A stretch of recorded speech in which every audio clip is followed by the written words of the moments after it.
ನನ್ಗೆ IT ಜೀವನಕ್ಕಿಂತ auto driver ಜೀವನ ತುಂಬಾ ನೆಮ್ಮದಿ.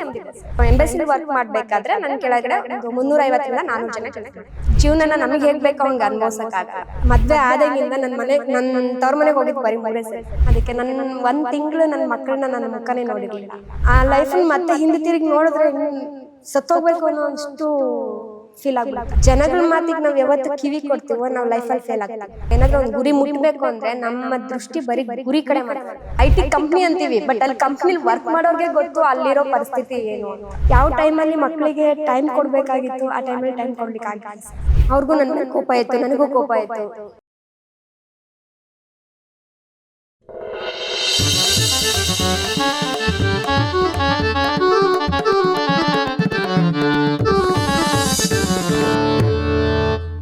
ನಮಸ್ಕಾರ, ನಾನು ಹರೀಶ್ ನಾಗರಾಜು. ಇದು ನ್ಯೂಸು. ಈ ಪಾಡ್ಕಾಸ್ಟ್ ಹೆಸರು ಹರಿಕತೆ. ತುಂಬ ಜನ ನನ್ನ ಹರಿ ಅಂತ ಕರೀತಾರೆ. ನನ್ನ ಜೊತೆ ಕುಳಿತುಕೊಳ್ಳುವವರ ಕಥೆ ಇದು ಹರಿಕತೆ. ನಿಮ್ಮೆಲ್ಲರಿಗೂ ಸ್ವಾಗತ.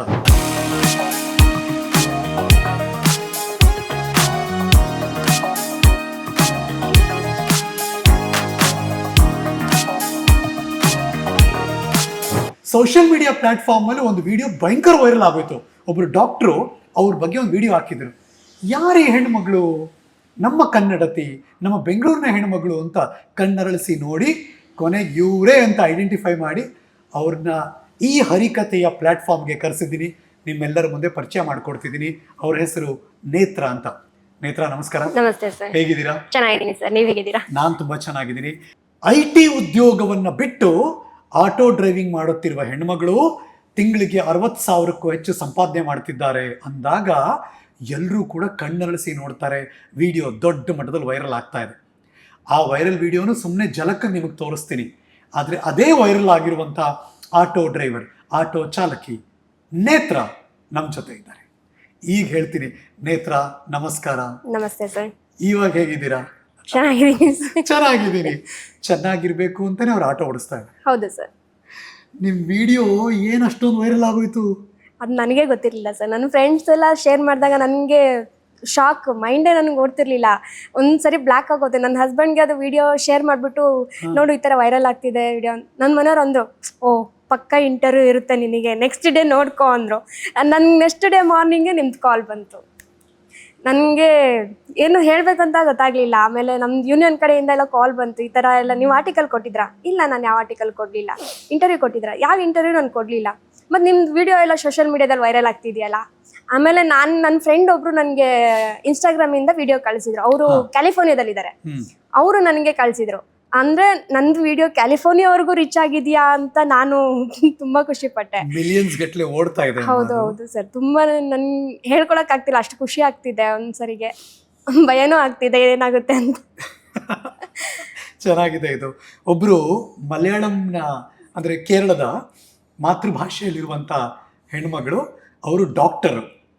ಅವರು ಮಾಡಿರುವಂಥ ವಿಡಿಯೋ ನಮ್ಮ ಕನ್ನಡತಿ ನೇತ್ರ ಅವ್ರ ಬಗ್ಗೆ.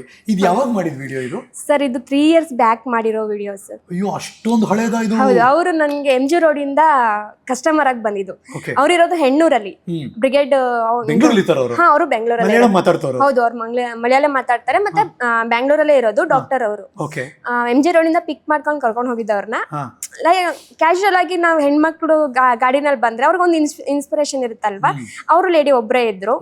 ಸದ್ಯ ಅವಾಗ ಮಳೆ ಬರೋ ಅಂತ ಒಂದು ಸಿಚುವೇಶನ್ ಇತ್ತು. ಆ ಟೈಮಲ್ಲಿ ನಾವು ಹೋಗ್ಬೇಕಾದ್ರೆ ಅವರು ಹಾಗೆ ಅವ್ರು ಕನ್ನಡ ಬರುತ್ತೆ, ಸ್ವಲ್ಪ ಬರುತ್ತೆ, ಮಾತಾಡ್ತಿದ್ರು. ಆ ಟೈಮಲ್ಲಿ ಮಾತಾಡ್ಕೊಂಡು ಹೋಗ್ಬೇಕಾದ್ರೆ ಕ್ಯಾಶುವಲ್ ಆಗಿ ಮಾತಾಡ್ತಾ ಇದೇ ವರ್ಕ್ ನೀವು ಮೊದ್ಲಿಂದಾನು ಮಾಡ್ತಿದ್ರಾ ಅಂತ ಕೇಳಿದ್ರು. ಇಲ್ಲ, ನಾನು IT ಕಂಪ್ನಿಲಿ ವರ್ಕ್ ಮಾಡ್ತಿದ್ದೆ ಅಂತ ಹೇಳಿದೆ. ಅವಾಗ ಅವ್ರಿಗೆ ಶಾಕ್ ಆಯ್ತು. IT ಕಂಪ್ನಿ, ಮತ್ತೆ ಯಾಕೆ IT ಕಂಪ್ನಿ AC ರೂಮಲ್ಲಿ ಕುತ್ಕೊಂಡು ವರ್ಕ್ ಬಿಟ್ಕೊಂಡು ಇಲ್ಲಿ ಯಾಕೆ ಬಂದು ನೀವು ಬಿಸಿಲಲ್ಲಿ ಆಟ ಓಡಿಸ್ತಿದ್ದೀರಾ? AC ಕಂಪ್ನಿಲಿ ಕೆಲಸ ಮಾಡ್ತೀವಿ ಅನ್ನೋದಲ್ಲ, ನಮಗೆ ಜೀವನದಲ್ಲಿ ನೆಮ್ಮದಿ ಇದೆಯಾ ಅನ್ನೋದು ಮುಖ್ಯ. ನಮಗೆ ಬೇಕಲ್ವಾ ಮ್ಯಾಮ್? ಅಲ್ಲಿ ಎಷ್ಟು ಅರ್ನ್ ಮಾಡ್ತೀವೋ ನಮಗೆ ಗೊತ್ತಿಲ್ಲ, ಬಟ್ ಅದಕ್ಕಿಂತ ಜಾಸ್ತಿನೇ ಇಲ್ಲಿ ಅರ್ನ್ ಮಾಡ್ತೀನಿ, ಮತ್ತು ನೆಮ್ಮದಿ ಇದೆ. ಮಕ್ಳಿಗೆ ಟೈಮ್ ಕೊಡ್ತೀನಿ, ಫ್ಯಾಮಿಲಿಗೆ ಟೈಮ್ ಕೊಡ್ತೀನಿ, ನೆಮ್ಮದಿ ಇದೆ ಅಂತ ಹೇಳಿ ಮಾತಾಡ್ಕೊಂಡು ಹೋಗ್ತಾ ಇದ್ವಿ. ಆಮೇಲೆ ಅವ್ರ ಅಪಾರ್ಟ್ಮೆಂಟ್ ಹತ್ರ ಹೋದ್ಮೇಲೆ ನಂದೊಂದು ಇದು ಸೋಷಲ್ ಇದೆ, ನಾನು ಒಂದು ವಿಡಿಯೋ ಮಾಡ್ಕೊಳ್ತೀನಿ ಅಂತ ಸುಮ್ಮನೆ ಲೈಕಾಗಿ ಒಂದು ವಿಡಿಯೋ ಮಾಡ್ಕೊಂಡಿದ್ರು ಅಷ್ಟೇ. ಅದು ನನ್ಗೆ ಗೊತ್ತಿರಲಿಲ್ಲ ಎಲ್ಲಿ ಬಿಟ್ಟಿದ್ದಾರೆ ಅದನ್ನ ಅಂತ ಹೇಳ್ಬಿಟ್ಟು ಮಾತಾಡ್ಸಿದ್ದಷ್ಟೇ ಅವರು. ಬಟ್ ನನಗೆ ಗೊತ್ತಿಲ್ಲ ಅವ್ರು ವಿಡಿಯೋ ಈ ಥರ ವೈರಲ್ ಮಾಡ್ತಾರೆ, ಈ ಥರ ಅವರು ಇದ್ರಲ್ಲ. ಅವರು ಸೋಷಿಯಲ್ ನೆಟ್ವರ್ಕಲ್ಲಿ ಇದ್ದಾರೆ, ಬಟ್ ವಿಡಿಯೋ ವೈರಲ್ ಮಾಡ್ತಾರಂತ ನನಗೆ ಗೊತ್ತಿರಲಿಲ್ಲ. 3 days ಬ್ಯಾಕ್ ನನಗೆ ನನ್ನ ಫ್ರೆಂಡ್ ಒಬ್ರು ನನ್ನ ಕೊಲೀಗ್ ನನ್ನ ಜೊತೆಲಿ ಕೆಲಸ ಮಾಡಿದವರು ಅವರು ನನಗೆ ಯಾವುದು ವಿಜಯವಾಣಿ ಅದ್ರ ಆರ್ಟಿಕಲ್ನ ನನಗೆ ಕಳಿಸಿದ್ರು. ಅವಾಗ ನನಗೆ ಫುಲ್ ಶಾಕ್ ಆಯ್ತು. ಆಮೇಲೆ ನಾನು ಲಿಂಕ್ ಹುಡುಕಿ ಸೋಷಿಯಲ್ ಮೀಡಿಯಾದ ಲಿಂಕ್ ಹುಡುಕ್ತಾನೆ ಇದ್ದೆ ನಾನು. ನಂದು ನಾನೇ ಹುಡುಕ್ತಿದ್ದೀನಿ ಎಲ್ಲಿಂದ ವೈರಲ್ ಆಯ್ತಿದ್ದು ಅಂತ. ಯಾಕಂದ್ರೆ ಗೆಟಪ್ 3 years ಬ್ಯಾಕ್ ಇದ್ದದ್ದು. ಅಂದ್ರೆ ನಾನು ತಿರುಪತಿಲಿ ಮುಡಿ ಕೊಟ್ಟಿದ್ದೆ ಆ ಟೈಮಲ್ಲಿ ಅದು ಹೇರ್ಸ್ ಬಂದಿದ್ದು. ಅವಾಗ ನನ್ನ ಮಕ್ಳೆಲ್ಲ ಕಟಿಂಗ್ ಚೆನ್ನಾಗಿದೆ, ಅವಾಗ ಚಿಕ್ಕವ್ರು ಇನ್ನು, ಅಮ್ಮ ಹೇರ್ ಬಿಡ್ಬೇಡ ಚೆನ್ನಾಗಿದೆ ಅಂತ ಹೇಳ್ಬಿಟ್ಟು ಕಟಿಂಗ್ ಅವ್ರು ಕಟಿಂಗ್ ಹೋದ್ರೆ ನನ್ ಕಟಿಂಗ್ ಕರ್ಕೊಂಡು ಹೋಗ್ತಿದ್ರು. ಆ ಟೈಮಲ್ಲಿ ಅದು ಕಟ್ ಮಾಡ್ಕೊಂಡಿದ್ದು ಇವಾಗಿಂದ ಅಲ್ವಲ್ಲ ಇದು ಅಂತ ನಾನು ಆರ್ಟಿಕಲ್ ಹುಡುಕ್ತಿದ್ದೀನಿ ಎಲ್ಲಿದೆ ಅಂತ. ಕೊನೆಗೆ ನನ್ನ ಫ್ರೆಂಡ್ ಕಳ್ಸಿರೋ ಲಿಂಕ್ ಅಲ್ಲಿ ಅದು ಆರ್ಟಿಕಲ್ ಸಿಕ್ತು ಇನ್ಸ್ಟಾಗ್ರಾಮ್ ಅಲ್ಲಿ ಅವ್ರದ್ದು. ಮತ್ತೆ ಅವ್ರ ಮೇಡಮ್ಗೆ ಮತ್ತೆ ನಾನು DM ಮಾಡಿ ಅವ್ರ ಜೊತೆ ಮಾತಾಡ್ದೆ. ಅವಾಗ ಅವರು ತುಂಬಾ ಖುಷಿ ಪಟ್ರು. ಆಮೇಲೆ ಅವರು ಫುಲ್ ಸ್ಟೇಟಸ್ ಹಾಕಿದ್ದಾರೆ ಅವರು ಆಲ್ರೆಡಿ. ನನಗೆ ಗೊತ್ತೇ ಇಲ್ಲ ಏನೂನು. ನೋಡಿ 3 ವರ್ಷದಿಂದ ನಡೆದಿರೋದು 3 years ಬ್ಯಾಕ್ ಪೋಸ್ಟ್ ಮಾಡಿದ್ದು ಅವಾಗ್ಲೇನ ಅವರು? ಅವಾಗೆ ಪೋಸ್ಟ್ ಮಾಡಿದ್ದಾರೆ. ಇವಾಗ ವೈರಲ್ ಆಯ್ತು. ಅದು ಇವಾಗ ಅದು ತುಂಬಾ ವೈರಲ್ 10 millions ಮೇಲೆ ಅದು ಹೋಗಿದೆ ಅನ್ಸುತ್ತೆ ವಿಡಿಯೋ. ಅದೇ ಅಂತಿದ್ರಲ್ಲ ನಮ್ ಇಂಡಿಯಾ ಬಿಟ್ಟು ಅದು ಕ್ಯಾಲಿಫೋರ್ನಿಯಾದಲ್ಲಿ ವೈರಲ್ ಆಗ್ತಿದೆ ಅಂದ್ರೆ ಅದು ಎಷ್ಟು ಹೋಗಿರ್ಬೋದು ಅಂತ. ಯಾಕೆ ವೈರಲ್ ಆಯ್ತು ಅನ್ಸುತ್ತೆ ನಿಮ್ ಪ್ರಕಾರ? ಅದೇ ಅಲ್ಲಿ ಒಂದವ್ರು ಮೆನ್ಷನ್ ಮಾಡಿದ್ದಾರೆ IT ಮ್ಯಾನೇಜರ್ ಹುದ್ದೆ ಬಿಟ್ಟು ಆಟೋ ಓಡಿಸ್ತಿದ್ದಾರೆ ಅಂತ ಹೇಳ್ಬಿಟ್ಟು. ಅದು ನನಗೆ ಒಂದಿದೆ. ಬಟ್ ಅಲ್ಲಿ IT ಮ್ಯಾನೇಜರ್ ಅಂತ ಹಾಕಿದ್ದಾರೆ. ನಾನು IT ಕಂಪ್ನಿಲಿ ವರ್ಕ್ ಮಾಡಿದ್ದೀನಿ, IT ಮ್ಯಾನೇಜರ್ ಆಗಿ ವರ್ಕ್ ಮಾಡಿದ್ದೀನಿ. ಅದು ಕ್ಲಾರಿಫಿಕೇಶನ್ ಇದೆ. ಅವಾಗ ನಮ್ಮ ಮನೆಯವ್ರು ಅಂತಿದ್ರು, ಈ ಮ್ಯಾಮ್ ಯಾವಾಗ ಇದು ವಿಡಿಯೋ ತಗೊಂಡಿದ್ದು ನೀನು ಅಂತ ಹೇಳ್ಬಿಟ್ಟು. ನನಗೆ ಗೊತ್ತಿಲ್ಲ, ನನ್ಗೆ ಅದು ಸುಮ್ಮನೆ ಕ್ಯಾಶುಯಲ್ ಆಗಿ ವಿಡಿಯೋ ಮಾಡ್ಕೊಂಡಿದ್ರು ಅವ್ರು ನನ್ನ ಫ್ರೆಂಡ್ಸ್ಗಳು ತೋರಿಸ್ಬೇಕು ಅಂತ. ಬಟ್ ಅವ್ರು ವೈರಲ್ ಮಾಡ್ತಾರಂತ ನಂಗೆ ಗೊತ್ತಿರ್ಲಿಲ್ಲ ಅಂದೆ. ಇಲ್ಲ ವೈರಲ್ ಮಾಡೋದಲ್ಲ, ವೈರಲ್ ಆಗೋಗ್ಬಿಡುತ್ತೆ. ಹೌದು. ಯಾಕಾಗಿರುತ್ತೆ? ಬಟ್ ಆ ಮ್ಯಾಮ್ ಹೇಳಿದ್ದು ನನಗೆ, ಇಲ್ಲ ನನ್ನ ಫ್ರೆಂಡ್ಸ್ಗೆ ಫ್ಯಾಮಿಲಿಗೆ ನಿಮ್ದನ್ನ ತೋರಿಸ್ತೀನಿ, ನಾನು ನಿಮ್ ಜೊತೆ ಮಾತಾಡ್ಕೊಂಡು ಹೋಗೋದನ್ನ ವಿಡಿಯೋ ಎಲ್ಲ ಮಾಡ್ಕೊಳ್ತೀನಿ ಅಂತ. ನಾನು ಡ್ರೈವ್ ಮಾಡ್ತಿರೋದೆಲ್ಲ ಅವ್ರು ವಿಡಿಯೋ ಮಾಡಿದ್ದಾರೆ ಬ್ಯಾಕ್ ಸೈಡ್ ಇಂದ. ಹೌದು, ಅದು ನಿಮ್ಗೆ ಗೊತ್ತೇ ಆಗಿಲ್ಲ. ಅದು ನಾನು ನೋಡಿಲ್ಲ. ಈಗ ನನಗೆ ನನ್ನ ಕ್ಯಾಶುಯಲ್ ಆಗಿ ಏನ್ ಮಾಡ್ತೀನಿ ಅಂದ್ರೆ, ಹಿಂದ್ಗಡೆ ಕಸ್ಟಮರ್ಸ್ ಸಿಗ್ತಾರಲ್ವಾ, ಅವ್ರು ಪರ್ಸನಲ್ಸ್ ಎಲ್ಲ ಮಾತಾಡ್ತಿರ್ತಾರೆ ಎಲ್ಲ ಇರ್ತಾರೆ. ನಾನು ಮಿರರ್ ಅಲ್ಲೆಲ್ಲ ಜಾಸ್ತಿ ಕಸ್ಟಮರ್ ಸೈಡ್ ನೋಡಲ್ಲ. ನಾನು ಏನಾದ್ರು ಲೆಫ್ಟ್ ರೈಟ್ ಮಾತ್ರ ನೋಡ್ಕೊಡ್ತೀನಿ. ಮಿಡಲ್ ಕ್ಯಾಮ್ರಾದಲ್ಲಿ ಜಾಸ್ತಿ ನೋಡಕ್ ಹೋಗಲ್ಲ. ಅವ್ರು ಏನಾದ್ರು ನಮ್ಮನ್ನ ಮಾತಾಡ್ಸಿದ್ರೆ ಮಾತ್ರ ಮಿಡಲ್ ಕ್ಯಾಮ್ರಾ ನೋಡ್ತೀನಿ. ಇದು ಮಿಡಲ್ ಮಿರರ್ ಇದೆಯಲ್ಲ ಅದು ಯೂಸ್ ಮಾಡಿ. ನಾನು ಮಾಡಿದ್ ನೋಡ್ಲಿಲ್ಲ ನಾನು. ನನಗೆ ಐಬಾಲ್ ಕ್ಯಾಚ್ ಆಗಿದ್ದು ಏನಪ್ಪಾ ಅಂದ್ರೆ, IT ಕೆಲಸಕ್ಕೆ ಗುಡ್ ಬೈ, ಆಟೋ ಡ್ರೈವಿಂಗ್ಗೆ ಜೈ, ನೆಮ್ಮದಿಯ ಜೀವನದೊಂದಿಗೆ ತಿಂಗಳಿಗೆ 60,000 ಸಂಪಾದನೆ ಅಂತ ಇವ್ರದೊಂದು ಫೋಟೋ ಹಾಕಿದ್ರು. ನಾನು ನೋಡಿದೆ, ವಾವ್. ಅಂದ್ರೆ ವೈರಲ್ ಯಾಕಾಗುತ್ತೆ ಅಂದ್ರೆ, ಜನ ಇವಾಗ ನೆಮ್ಮದಿ ಹುಡುಕ್ತಾ ಇದ್ದಾರೆ. ಈ ಆಟೋ ಡ್ರೈವಿಂಗ್ ಮಾಡಿ 60,000 ರೂಪಾಯಿ ತಗೊಂಡು ನೆಮ್ಮದಿ ಜೀವನ ಮಾಡ್ತಿದಾರಲ್ಲ, ಯಾರು ಇವರು ಅಂತ ಯಾರಿಗೆ ಆದ್ರೂ ಅನ್ಸಿರುತ್ತೆ. ಸೊ ಹಂಗಾಗಿ ನಿಮಗೆ ಗೊತ್ತಿಲ್ಲದೆ, ಆ ಡಾಕ್ಟರ್ಗೂ ಗೊತ್ತಿಲ್ಲದೆ ಇದು ದೊಡ್ಡ ಮಟ್ಟದಲ್ಲಿ ವೈರಲ್ ಆಗ್ರಿ. ಹೌದು, ನಿಜ ಹೇಳ್ಬೇಕಂದ್ರೆ ನನ್ಗೂನು ಅಂದ್ರೆ ನನ್ಗೆ IT ಜೀವನಕ್ಕಿಂತ ಆಟೋ ಡ್ರೈವರ್ ಜೀವನನೇ ತುಂಬಾ ನೆಮ್ಮದಿ ಕೊಟ್ಟಿದೆ ಸರ್. ತುಂಬಾನೇ ಅಂದ್ರೆ ಸಖತ್ ಹ್ಯಾಪಿ ಆಗಿದ್ದೀನಿ ನಾನು. ನಮ್ಗೆ ಜೀವನಕ್ಕೆ ಎಷ್ಟು ಬೇಕೋ ಸಂಪಾದನೆನೂ ಮಾಡ್ತಿದೀವಿ, ಜಾಸ್ತಿ ಆಸೆನೂ ಇಲ್ಲ. ನಮ್ ಕಮಿಟ್ಮೆಂಟ್ಗೆ ಏನ್ ಬೇಕೋ ನಾವು ಸಂಪಾದನೆ ಮಾಡ್ಕೊಂತೀವಿ. ಎಂತ ಮೇಡಮ್ ಇದು, ನಾವು ಚೆನ್ನಾಗಿ ಓದ್ಬಿಟ್ಟಿರ್ತೀವಿ. ಹೌದು, IT ಕಂಪ್ನಿ ಸಿಕ್ಬಿಟ್ರೆ ನಮ್ life settle sir. IT company ಅಂತೀವಿ, ಬಟ್ ಅಲ್ಲಿ ಕಂಪ್ನಿಲಿ ವರ್ಕ್ ಮಾಡೋರ್ಗೆ ಗೊತ್ತು ಅಲ್ಲಿರೋ ಪರಿಸ್ಥಿತಿ ಏನು ಅಂತ. ಅಷ್ಟು ಅಲ್ಲಿ ಪ್ರೆಸರ್ ಇರ್ಬೋದು, ನೆಮ್ಮದಿ ಇರಲ್ಲ. ವರ್ಕ್ ಪ್ರೆಸರ್ ಇರ್ಬೋದು, ಆ ವರ್ಕ್ ಪ್ರೆಸರ್ನ ತಗೊಂಬಂದು ಮನೇಲಿ ಬಿಡ್ತೀವಿ. ಮನೇಲಿ ಸುಮ್ಮನೆ ಕಿತ್ತಾಟಗಳಾಗುತ್ತೆ. ಅದನ್ನೆಲ್ಲ ನೋಡಿ ನೋಡಿ ನೋಡಿ ನನ್ಗೆ ಬೇಸತ್ತು, ನಾನು ಬೇಡ ಅನ್ಕೊಂಡು ನಿರ್ಧಾರ ಮಾಡಿ ಫ್ಯಾಷನ್ಗೆ ಅಂತ ಕಲ್ತಿ ಡ್ರೈವಿಂಗ್ನ ನನ್ನ ಜೀವನಕ್ಕೆ ಅಂತ ನಾನು ಯೂಸ್ ಮಾಡ್ಕೊಂಡೆ. ಇಮ್ಯಾಜಿನ್ ಮಾಡ್ಕೊಳಕ್ಕಾಗಲ್ಲ, ಒಂದು IT ಕಂಪ್ನಿಲಿ ಏರ್ ಕಂಡೀಷನ್ AC ಕೂತ್ ಕೆಲಸ ಮಾಡೋ ಹೆಣ್ಮಗಳು ಆಟೋ ಡ್ರೈವಿಂಗ್ ಮಾಡಿದ್ರೆ AC ಕೂರಕ್ಕಾಗಲ್ಲ. CC.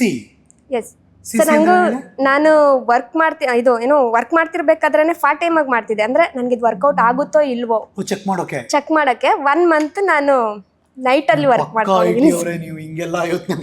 ಯೋಚನೆ ಮಾಡಿ ವರ್ಕೌಟ್ ಆಗುತ್ತೋ ಇಲ್ವೋ, ನಾನು ಇಲ್ಲಿ ಬಿಟ್ರೆ ಅಲ್ಲಿ ಜೀವನ ಮಾಡಕ್ ಆಗುತ್ತೋ ಇಲ್ವೋ, ಟ್ರಯಲ್ ಅಂಡ್ ಎರರ್ ಮೆಥಡ್ ಅಲ್ಲಿ ಮಾಡ್ಕೊಂಡಿದ್ದೀರಾ? ಫಸ್ಟ್ ಆಟೋ ಕಲ್ತಿದ್ದು ನನ್ನ ತಮ್ಮ ಹತ್ರ ಫ್ಯಾಷನ್ ಕಲ್ತಿದ್ದೆ. ಅವ್ನಿಗೆ ಹೇಳ್ತಿದ್ದೆ ನಾನು ಯಾವಾಗ್ಲೂ, ನೆಕ್ಸ್ಟ್ ನಾನು ಬಂದ್ರೆ ನಿನ್ ಜೊತೆಗೆ ನಾನು ಬರ್ತೀನಿ, ನನ್ಗೊಂದು ಗಾಡಿ ರೆಡಿ ಮಾಡಿಡು ಅಂತ. ನನ್ನ ತಮ್ಮ ಡ್ರೈವರ್. ಅದಕ್ಕೆ ಹೇಳಿದ್ ನಾನು, AC ಅಂದ್ರೆ ಏರ್ ಕಂಡೀಷನ್, CC ಅಂದ್ರೆ ಕ್ರಿಟಿಕಲ್ ಕಂಡೀಷನ್. ನೀವು ಅದನ್ನೆಲ್ಲ ಬಿಟ್ಟು ಬೆವ್ತ್ಕೊಂಡು ಎಲ್ಲೆಲ್ಲೋ ಮಳೆ ಬಿಸಿಲು ಗಾಳಿ ಆಟೋ ಓಡಿಸ್ತೀನಿ ಅಂತ. ಸರ್ ಅದೆಲ್ಲ ನಮಗೆ ಮ್ಯಾಟ್ರೇ ಆಗಲ್ಲ. ನೆಮ್ಮದಿ ಇರುತ್ತಲ್ವಾ, ಬೇರೆಯವ್ರ ಪ್ರೆಸರ್ ಇರಲ್ಲ. ಕರೆಕ್ಟ್ ಟೈಮಿಗೆ ಆನ್ ಟೈಮಿಗೆ ಹೋಗಿ ಮೀಟಿಂಗ್ ಅಟೆಂಡ್ ಮಾಡ್ಬೇಕಪ್ಪ, ಒಂದು ವಿಡಿಯೋ ಕಾಲ್ ಅಟೆಂಡ್ ಮಾಡ್ಬೇಕಪ್ಪ, ಕಾನ್ಫರೆನ್ಸ್ ಕಾಲ್ಗೆ ಹೋಗ್ಬೇಕಪ್ಪ ಅನ್ನೋ ಒಂದು ಇದು ಟೆನ್ಷನ್ ಇರಲ್ಲ. ನನ್ನ ಟೈಮಿಂಗ್ಸ್ ನಾನು ನೋಡ್ಕೊಂಡಿರ್ತೀನಿ, ಈ ಟೈಮಲ್ಲಿ ಫಿಕ್ಸ್ ಆಗಿರ್ತೀನಿ, ಆರಾಮಾಗಿ ಹೋಗ್ತೀನಿ, ನನ್ನ ಸಂಪಾದನೆ ಏನೇನು ಮಾಡ್ಕೊತೀನಿ, ಟಾರ್ಗೆಟ್ ಮುಗಿಸ್ಕೊತೀನಿ, ಮನೆಗೆ ಬರ್ತೀನಿ. ಇದು ಮೈಂಡಲ್ಲಿ ಓಡ್ತಿರುತ್ತೆ ಸರ್ ರೆಗ್ಯುಲರ್ ಆಗಿ. ಯಾವ ಇಸ್ವಿ ನೀವು IT ಕಂಪನಿ ಕೆಲಸ ಮಾಡಕ್ಕೆ ಸೇರಿದ್ದು? ನಾನು ಸೇರಿದ್ದು 14ನಲ್ಲಿ, 2014 ಅಲ್ಲಿ 2014 13-14 ಆ ಟೈಮಲ್ಲಿ 13-14 ಹಾ ಅದನ್ನ ಆ ಟೈಮಲ್ಲಿ ಜಾಯಿನ್ ಆಗ್ತೀರಾ ಜಾಯ್ನ್ ಆಗ್ತೀನಿ ಸರ್. ಒಂದು ದೊಡ್ಡ ಕಂಪನಿ. ಹೌದು ಓಕೆ, ಹೆಸರು ಹೇಳ್ಬೋದಾ ಬೇಡವಾ? ಸರ್ ನಾನು ಟೋಟಲ್ 3 ಕಂಪ್ನಿಲಿ ವರ್ಕ್ ಮಾಡಿದ್ದೀನಿ. 3 ಕಂಪ್ನಿಯಲ್ಲಿ ಕಂಪನಿ ಹೆಸರು ಹೇಳೋದೇನು ಬೇಡವಾ? ಹೇಳ್ಬೋದು ಸರ್. ಹೇಳ್ಬೋದು, ಹೇಳಿ ಯಾವ ಕಂಪನಿ ಹೇಳಿ. ನಾನು ಫಸ್ಟ್ ಕೆರಿಯರ್ ಸ್ಟಾರ್ಟ್ ಮಾಡಿದ್ದು ಆಕ್ಸೆಂಚರ್ ಅಲ್ಲಿ, ಆಕ್ಸೆಂಚರ್, ಆಮೇಲೆ ಅಮೆಝಾನ್ಗೆ ಹೋದೆ, ಅಮೆಝಾನ್, ಆಮೇಲೆ ಎಂಬಸಿಗೆ ಬಂದೆ ಸರ್. ಎಂಬಸಿಗೆ ಬಂದ್ರಿ. ಸೊ ಈ 3 ಕಂಪನಿಯಲ್ಲಿ ಎಷ್ಟು ವರ್ಷದ ಅನುಭವ? ಟೋಟಲ್ ಆಗಿ 7-8 ಇಯರ್ಸ್. 8 ಇಯರ್ಸ್. ನಿಮ್ಮ ಕೈ ಕೆಳಗೆ ಎಷ್ಟು ಜನ ಕೆಲಸ ಮಾಡ್ತಿದ್ರು ಸರ್? ಲಾಸ್ಟ್ ನನ್ನ ಇದು ಎಂಬಸಿಲಿ ವರ್ಕ್ ಮಾಡಬೇಕಾದ್ರೆ ನನ್ನ ಕೆಳಗಡೆ ಒಂದು 350ರಿಂದ 400 ಜನ ಕೆಲಸ ಮಾಡ್ತಿದ್ರು, ಸ್ಟಾಫ್ಸ್ ಅಷ್ಟಿದ್ರು. ನಾನೊಂದು ಸ್ವಲ್ಪ ಉಸಿರು ನಿಧಾನಕ್ಕೆ ತಗೋತಾ ಇದ್ದೀನಿ ಈಗ. ಎಂಬಸಿ ಕಂಪನಿ ಅವ್ರ ಕೈ ಕೆಳಗೆ ಒಂದು 350-400 ಜನ ಕೆಲಸ ಮಾಡ್ತಾರೆ. ಆ ಥರದ ಹೆಣ್ಮಗಳು ಅಂದರೆ ಸಫಿಸ್ಟಿಕೇಟೆಡ್ ಲೈಫು. ಸರ್ ನೀವು ನಂಬ್ತೀರಾ ಇಲ್ವೋ, ನಾನು ರಿಸಿಗ್ನೇಷನ್ ಮಾಡಿದಾಗ ಫಸ್ಟ್ ಟೈಮ್ ಅಟೆಂಡ್ ಮಾಡಿದೆ, ರಿಸಿಗ್ನೇಷನ್ ಕೊಟ್ಟೆ, ಅಕ್ಸೆಪ್ಟ್ ಮಾಡಲಿಲ್ಲ. ಅಕ್ಸೆಪ್ಟ್ ಮಾಡಲಿಲ್ಲ ಅವರು. ನಾನು ಮತ್ತೆ ಸೆಕೆಂಡ್ ಟೈಮ್ ರೆಸಲ್ಯೂಷನ್ ಕೊಟ್ಟೆ, ಅಕ್ಸೆಪ್ಟ್ ಮಾಡಲಿಲ್ಲ. ಥರ್ಡ್ ಟೈಮು ಡೈರೆಕ್ಟ್ ಆಫೀಸ್ಗೆ ಹೋಗಿ ಕುತ್ಕೊಂಡೆ. ನಾನು ಮಾಡಲ್ಲ, ನಾನು ಹೋಗಬೇಕು, ನಂಗೆ ನೆಮ್ಮದಿ ಬೇಕು, ಕ್ವಿಟ್ ಮಾಡ್ತೀನಿ ಅಂತ ಹೊರಟ್ಬಿಟ್ಟೆ. 1 ಮಂತ್ ವರ್ಕಿಂಗ್ ಪೀರಿಯಡ್ ಇತ್ತು. 1 ಮಂತ್ ವರ್ಕಿಂಗ್ ಪೀರಿಯಡಲ್ಲಿ 2 ಕ್ಯಾಲ್ಕುಲೇಟ್ ಮಾಡ್ಕೊಂಡು ವರ್ಕ್ ಮಾಡಿ ಮ್ಯಾನೇಜ್ ಮಾಡ್ಕೊಂಡು. ನಾವೆಲ್ಲ ದುಡ್ಡು ಹಿಂದೆ ಬಿದ್ದಿದ್ದೀವಮ್ಮ ಎಲ್ಲರೂ. ಬಿಕಾಸ್ ನಮ್ಮ ಲೈಫ್ ಚೆನ್ನಾಗಾಗಬೇಕು, ನಾವು ಅಂದ್ಕೊಂಡಿದ್ದೆಲ್ಲ ತಗೋಬೇಕು ಅಂತ. IT ಕಂಪ್ನಿ ಅಂದಾಗ ಅಫ್ಕೋರ್ಸ್ ದುಡ್ಡು ಕೊಡ್ತಾರೆ, ಚೆನ್ನಾಗಿ ಸೆಟ್ಲ್ ಆಗ್ತೀವಿ ನಾವು ಅಂತೆಲ್ಲ ಅನ್ಕೋತೀವಿ. ನೀವು ತುಂಬಾ ವಿಭಿನ್ನ ಅಲ್ಲ ಇದಕ್ಕೆ ಸರ್? ದುಡ್ಡಿನ ಹಿಂದೆ ಹೋದ್ರೆ ನೆಮ್ಮದಿ ಸಿಗಲ್ಲ. ಜೀವನನ ನಮಗೆ ಹೇಗೆ ಬೇಕೋ ಹಂಗೆ ಅನುಭವಿಸೋಕ್ಕಾಗಲ್ಲ. ಏನಿತ್ತು ಈ ಕಂಪ್ನಿಗಳು, ಆಕ್ಸೆಂಚರ್, ಅಮೆಝಾನ್, ಎಂಬಸಿಗೆ ಹೋಗೋಕೆ ಮುಂಚೆ ನೀವು IT ಕಂಪ್ನಿಯಿಂದ ಒಳಗೋಗ್ತಿರಲ್ಲ, ಅವಾಗ ಹೆಂಗಿತ್ತು ಮನಸ್ಥಿತಿ? ಅಂದ್ರೆ ಅಲ್ಲಿರೋ ಅಂತ ಕೆಲವೊಂದು ತುಂಬಾ ಇದ್ರವ್ರು ಇರ್ತಿದ್ರು. ಅಂದ್ರೆ ನಿಮ್ಮ ಎಕ್ಸೈಟ್ಮೆಂಟ್ ಹೇಗಿತ್ತು IT ಕಂಪ್ನಿ ಅಂದಾಗ? ನನ್ಗೆ ಎಕ್ಸೈಟ್ಮೆಂಟ್ ಅದೇ, ಚೆನ್ನಾಗಿರುತ್ತೆ ಬಿಡು, ನಾವು ಹ್ಯಾಪಿಯಾಗಿರ್ಬೋದು. ಇವಾಗ ಆಲ್ರೆಡಿ ಎಲ್ಲ ಆಲ್ಮೋಸ್ಟ್ ಎಂಪ್ಲಾಯ್ಸ್ನೆಲ್ಲ ನೋಡ್ತೀವಲ್ವಾ ನಾವು. IT ಹೋದ್ರೆ ಏನೋ ಒಂಥರ ವಿಜೃಂಭಣೆಯಿಂದ ಹೋಗ್ತಾರೆ. ಆ ಥರ ನಾನು ಅನ್ಕೊಂಡು ಹೋದೆ. ಬಟ್ ಅಲ್ಲಿ ಐಡಿ ಕಾರ್ಡು, ಕೈಲೊಂದು ಲ್ಯಾಪ್ಟಾಪ್ ಅನ್ಕೊಂಡು ಹೋದ್ವಿ. ಬಟ್ ಅಲ್ಲಿ ಹೋದ್ಮೇಲೆ ಗೊತ್ತಾಯ್ತು ಅದ್ರ ಬಂಡವಾಳ ಏನು ಅಂತ. ವರ್ಕ್ ಕಲ್ಚರ್ ಹೆಂಗೆ? ವರ್ಕ್ ಕಲ್ಚರ್ ಚೆನ್ನಾಗಿದೆ. ನಿಮ್ದು? ನಂದಂದ್ರೆ ಸರ್ವಿಸ್ ಡಿಪಾರ್ಟ್ಮೆಂಟ್ ಸರ್. ನಮ್ದಿದ್ದು ಸರ್ವಿಸ್ ಡಿಪಾರ್ಟ್ಮೆಂಟ್ ಅಲ್ಲಿ ನಾವು ಕ್ಲೈಂಟ್ಸ್ ಲೆವೆಲ್ ಅಲ್ಲಿ ವರ್ಕ್ ಮಾಡ್ತಾ ಇರ್ತಿದ್ವಿ. ನಮ್ಮ ಕೆಳಗಡೆ ಸುಮಾರು ವೆಂಡರ್ಸ್ಗಳೆಲ್ಲ ವರ್ಕ್ ಮಾಡ್ತಾ ಇದ್ರು. ಅವ್ರನ್ನೆಲ್ಲ ವೆಂಡರ್ಸ್ ಅಟೆಂಡ್ ಮಾಡ್ಬೇಕಾಗಿತ್ತು. ಮತ್ತೆ ಮೆಟೀರಿಯಲ್ಸ್ ಇರ್ಬೋದು, ಆ ಥರ ಎಲ್ಲ ಪರ್ಚೇಸಿಂಗ್ಸ್ ಎಲ್ಲ ಇರ್ತಿತ್ತು ಸರ್. 8 hours ಡ್ಯೂಟಿ ಅಂತಂದ್ರೆ ನಮ್ದು ಎಕ್ಸ್ಟೆಂಡ್ ಆಗ್ತಿತ್ತು. ಕೆಲವೊಂದ್ಸರಿ OT ಮಾಡ್ಬೇಕಾಗಿತ್ತು, ಈ ತರ ಎಲ್ಲ ಇರ್ತಿತ್ತು. 12 hour ಆ ಥರನೂ ಹೋಗ್ತಿತ್ತು. ಕೆಲವೊಂದ್ಸರಿ OT ಮಾಡ್ತಿದ್ವಿ, ಕೆಲವೊಂದ್ಸರಿ 8 hours, 9 hours, 10 hours ಟೈಮಿಂಗ್ಸ್ ಅಷ್ಟು ಇರ್ತಿರ್ಲಿಲ್ಲ. ಬೆಳಿಗ್ಗೆ ಎಷ್ಟೊತ್ತಿಗೆ ಹೋಗ್ತಿದ್ರಿ? ಮಾರ್ನಿಂಗ್ ಫಸ್ಟ್ ಆಕ್ಸೆಂಚರ್ ಅಲ್ಲಿ ಸ್ಟಾರ್ಟ್ ಮಾಡಿದಾಗ ಮಾರ್ನಿಂಗ್ 7ಗೆ ನಾನು ಹೊರಡ್ತಾ ಇದ್ದೆ. 7 to 4. 7 ಲಾಗಿನ್, 4 ಲಾಗೌಟ್ ಇರ್ತಿತ್ತು. ಬಟ್ 5-6 ಆಗಿರೋದು. 7 ಲಾಗಿನ್ ಅಂದ್ರೆ ಮನೇಲಿ ಎದ್ದೊಳೋದು ಎಷ್ಟೊತ್ತಿಗೆ? ನಾನು ಹೋಗುವಾಗ ಊರಿಂದ ಜರ್ನಿ ಮಾಡ್ತಾ ಇದ್ವಿ. ಯಾವ ಊರು ನಿಮ್ದು? ನಮ್ದು ಹಸ್ಬೆಂಡ್ದು ಬಂಗಾರಪೇಟೆ. ನೀವು ಮದ್ವೆ ಆಗಿತ್ತು ಅಷ್ಟೊತ್ತಿಗೆ? ಮದ್ವೆ ಆಗಿತ್ತು. ಮದ್ವೆ ಆದ್ಮೇಲೆ ನಾನು ಕೆರಿಯರ್ ಸ್ಟಾರ್ಟ್. ಮದ್ವೆ ಮುಂಚೆ ಸ್ಟಾರ್ಟ್ ಮಾಡಿದ್ವಿ, ಬಟ್ ಅದು ಅವಾಗ ಅಷ್ಟೊಂದಿಲ್ಲ. ಬಂಗಾರಪೇಟೆಯಿಂದ ಪ್ರತಿದಿನ 4 ಗಂಟೆಗೆ ಟ್ರೈನ್ ಹತ್ತಿದ್ವಿ, ಬ್ಯಾಂಗ್ಳೂರಿಗೆ ಬರ್ತಿದ್ವಿ. ಮತ್ತೆ ಇಲ್ಲಿಂದ ಸಂಜೆ 6 ಗಂಟೆಗೆ ಟ್ರೈನ್ ಹತ್ತಿದ್ವಿ, ಮನೆಗೆ 9:30ಗೆ ಮುಟ್ತಿದ್ವಿ. 4 ಗಂಟೆಗೆ ಟ್ರೈನ್ ಹತ್ಬೇಕಾದ್ರೆ ಬಂಗಾರಪೇಟೆಲಿ ಎಷ್ಟೊತ್ತಿಗೆ ಎದ್ದೇಳ್ತಾ ಇದ್ರಿ? 3 ಗಂಟೆಗೆ ಎದ್ದೇಳ್ತಿದ್ವಿ. 3 ಗಂಟೆಗೆ ಎದ್ದು ಬೆಳಗಿನ ಜಾವ 3 ಗಂಟೆ ಟ್ರೈನಲ್ಲೇ ನಿದ್ದೆ ನಮ್ದು. 3 ಗಂಟೆ ಬೆಳಗಿನ ಜಾವ ಎದ್ದು 1 hour ರೆಡಿಯಾಗಿ 4 ಗಂಟೆ ಟ್ರೈನ್ ಹತ್ತಿದ್ರೆ ಅಲ್ಲಿಂದ ನಿದ್ದೆ ಮಾಡ್ಕೊಂಡು ಬೆಂಗಳೂರು ಬರೋದು. ಬೆಂಗಳೂರು ಅದೇ ಒಂದು 6:30 ಹಂಗೆಲ್ಲ ರೀಚ್ ಆಗ್ತಿದ್ವಿ. ಅಲ್ಲಿಂದ ಬಸ್ ಹಿಡ್ಕೊಂಡು ಮತ್ತೆ ಆಕ್ಸೆಂಚರ್ ಬಾಗ್ಮನಿ ಟೆಕ್ ಪಾರ್ಕ್ ಇದೆ ಅಲ್ವಾ, ಮಹದೇವಪುರ, ಅಲ್ಲಿ ಲಾಗಿನ್. ಬ್ಯಾಂಕ್ 10 ಅಲ್ಲಿ ವರ್ಕ್ ಸಂಜೆ 6 ಮಾಡ್ತಿದ್ದು. ಗಂಟೆ ತನಕ. ಸಂಜೆ 6 ಗಂಟೆ ಮತ್ತೆ ಆಚೆ ಬಂದು ಮತ್ತೆ ಅಲ್ಲಿಂದ ಆಚೆ ಬಂದಿದ ತಕ್ಷಣ 6:30, 7 o'clockಗೆ ಮತ್ತೆ ಟ್ರೈನ್ ಇರ್ತಿತ್ತು. ಟ್ರೈನ್ ಪಿಕಪ್ ಮಾಡ್ಕೊಂತಿದ್ವಿ. ಕೆಲವೊಂದ್ಸರಿ ಟ್ರಾಫಿಕ್ ಇದ್ರೆ ಅಲ್ಲಿಂದ ಅಲ್ಲಿಗೆ ಒಂದು 2.5 kilometers ಓಡ್ತಿದ್ವಿ. ಟ್ರೈನ್ ಕ್ಯಾಚ್ ಮಾಡ್ಕೋಬೇಕು. ಇಲ್ಲ ಅಂದ್ರೆ ಮತ್ತೆ ಟ್ರೈನ್ 8:00 ಇಲ್ಲ 7 ಗಂಟೆ ಟ್ರೈನ್ ಕ್ಯಾಚ್ ಆಗುತ್ತೆ. 7 ಮತ್ತೆ 2 hour ಜರ್ನಿ. 2 hour journey. 9 ಗಂಟೆ 9:30 10 ಗಂಟೆ ಮನೆಗೆ ಹೋಗೋದು. ಮಲಗೋದು ಅಷ್ಟೇ. ಹೋಗೋದು, ತಿಂದ್ರೆ ಊಟ ಮಾಡಿದ್ರೆ ಮಾಡ್ತಿದ್ವಿ, ಇಲ್ಲ ಅಂದ್ರೆ ಮಲಗ್ತಿದ್ವಿ. ಅಂದ್ರೆ 10:30 11 ಗಂಟೆ ಮಲಗಿದ್ರೆ ಮತ್ತೆ 3 ಗಂಟೆ ಅಂದ್ರೆ 11 ಗಂಟೆಗೆ ಮಲಗಿದ್ರೆ 12 1 2 3 ರೈಲ್ವೆ ಸ್ಟೇಷನ್ಗೆ ನಮ್ಮ ಮಾವ ಅಥವಾ ಹಸ್ಬೆಂಡ್ ಬರ್ತಿದ್ರು, ಪಿಕಪ್ ಮಾಡ್ಕೊಂಡು ಹೋಗ್ತಿದ್ರು. ಮತ್ತೆ ಬೆಳಗ್ಗೆ ನಮ್ಮ ಮಾವ ಅವರು ಕೆಲ್ಸಕ್ಕೆ ಬರ್ತಿದ್ರು, ಅವ್ರು ಬಂದು ಮತ್ತೆ ಡ್ರಾಪ್ ಮಾಡ್ಬಿಟ್ಟು ಹೋಗ್ತಿದ್ರು. ಹೆಂಗ್ ಲೈಫ್ ಇದು? ಶಾಕ್ ಆಗ್ಬಿಟ್ಟಿದೀನಿ ಈಗ. ನನ್ನ ಮಗ ಚಿಕ್ಕ ಮಗು, ಅವಾಗ 9 months. ಸೊ ನೀವು ಮನೇಲಿ ಇರ್ತಿದ್ದು 4 ಗಂಟೆ ಅಷ್ಟೇ. ಅದು ನಿದ್ದೆ ಮಾಡೋಕಷ್ಟೇ ಸರ್. ನೀವು ನಿದ್ದೆ ಮಾಡಕ್ ಅಷ್ಟೇ ಅಂತ ಅನ್ಕೋಬಹುದು. ಅಷ್ಟೇ ಟೈಮು. ಮತ್ತೆ ಅಂದ್ರೆ ಆಫೀಸ್ ಟೈಲ್ ಏನೋ ಫ್ರೀ ಸಿಕ್ಕರೆ ಮಲಗ್ತಿಲ್ಲ, ಅಷ್ಟು ನಿದ್ದೆ ಬರ್ತಿಲ್ಲ. ಬಟ್ ತೂಕಿಸ್ತಿದ್ವಿ. ಟ್ರೈನಲ್ಲಿ ಏನ್ ನಿದ್ದೆ ಮಾಡ್ತಿದ್ವು ಅದು ನಿದ್ದೆ. ಅದು ಹಿಂಗ್ ಅಳ್ಳಾಡಿ ಯಾರೋ ಹೌದು. ಪಕ್ಕ ಹಿಂಗ್ ಸರ್ಸಿ ಹಿಂಗ ಮತ್ತೆ ಕುತ್ಕೊಂಡು ನಿದ್ದೆ ಮಾಡ್ಕೊಂಡು ಅಷ್ಟೇ ನಿದ್ದೆ. ಅದು ನಿದ್ದೆ ಪ್ರಾಪರ್ ಆಗಿ ಆಗಕ್ ಸಾಧ್ಯನೇ ಇಲ್ಲ. ಇಲ್ಲ ಸರ್. ಮತ್ತೆ ಮನೆಗೆ ಹೋದ ತಕ್ಷಣ ಮಗು ನೋಡ್ಬೇಕು. ಹೋಗೋಷ್ಟೊತ್ತಿಗೆ ಮಲಗಿರ್ತಿದ್ರು, ಬೆಳಗ್ಗೆ ಬರ್ಬೇಕಾದ್ರೂ ಮಲಗಿರ್ತಿದ್ರು. ಮಲಗ್ದಾಗೆ ಮುದ್ದಾಡ್ಕೋಬೇಕಾಗಿತ್ತು ಮಕ್ಕಳನ್ನ. ತುಂಬ ಕಷ್ಟ ಆಗ್ತಿತ್ತು ಸರ್ ಮಾಡೋದಕ್ಕೆ ಆ ಟೈಮಲ್ಲಿ. ಬಟ್ ಲೈಫ್ ಅವಾಗ ನಮ್ಮದು ಕ್ರಿಟಿಕಲ್ ಹಾಗೇ ಇತ್ತು ಲೈಫು. ಫೈನಾನ್ಷಿಯಲ್ ಪ್ರಾಬ್ಲಮ್ಸ್ ಇತ್ತು, ಎಲ್ಲ ಇತ್ತು. ಮಾಡೋದು ಅನಿವಾರ್ಯ ಆಗಿತ್ತು, ಏನೂ ಮಾಡೋಕ್ಕಾಗ್ತಿರ್ಲಿಲ್ಲ. 8 ವರ್ಷ. ಹಾಂ, ಆವಾಗ 3 ಇಯರ್ಸು ನಾನು ಅಲ್ಲಿಂದನೇ ಜರ್ನಿ ಮಾಡಿದೆ. ಅದಾದಮೇಲೆ ಬ್ಯಾಂಗ್ಳೂರಲ್ಲಿ ಮಾದೇಪುರದಲ್ಲಿ ಒಂದು ಚಿಕ್ಕ ಮನೆ ಮಾಡಿಕೊಂಡು ಇದ್ದಿದ್ದು. ಎಮೋಷನಲ್ ಆಗ್ತಿದ್ದೀರಿ. ಯಾವ ಟೈಮಲ್ಲಿ ಮಕ್ಕಳಿಗೆ ಟೈಮ್ ಕೊಡಬೇಕಾಗಿತ್ತು ಆ ಟೈಮಲ್ಲಿ ಟೈಮ್ ಕೊಡ್ಲಿಕ್ಕೆ ಆಗಿಲ್ಲ ಸರ್. ಅದಕ್ಕೆ ಸ್ವಲ್ಪ ಬೇಜಾರು ಅಷ್ಟೇ.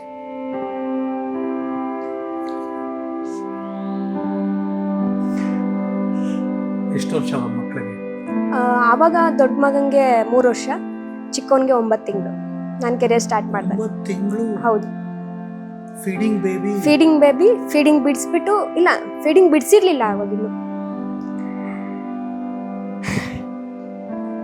ಫೀಡಿಂಗ್ ಬಿಡಿಸಿರ್ಲಿಲ್ಲ. ಆಮೇಲೆ ನಾನು ಎಲ್ಲರೂ ಹೇಳ್ತಿದ್ರು, ಬೇಡ ಬೆಳಗಿಂದ ಸಂಜೆ ಹೋಗಿ ಬರ್ತೀಯ, ಫೀಡ್ ಮಾಡಿಸ್ಬೇಡ ನಿನ್ನ ಮಗುಗೆ, ಅದು ಫೀಡ್ ಮಾಡಿಸಿದ್ರೆ ಒಳ್ಳೇದಲ್ಲ. ಆ ಟೈಮಲ್ಲಿ ಮಗು 9 ತಿಂಗಳು ಕಂಪ್ಲೀಟ್ ಆಗಿದ ತಕ್ಷಣ ಮಗುಗೆ ಫೀಡಿಂಗ್ ಬಿಡಿಸ್ಬಿಟ್ಟೆ.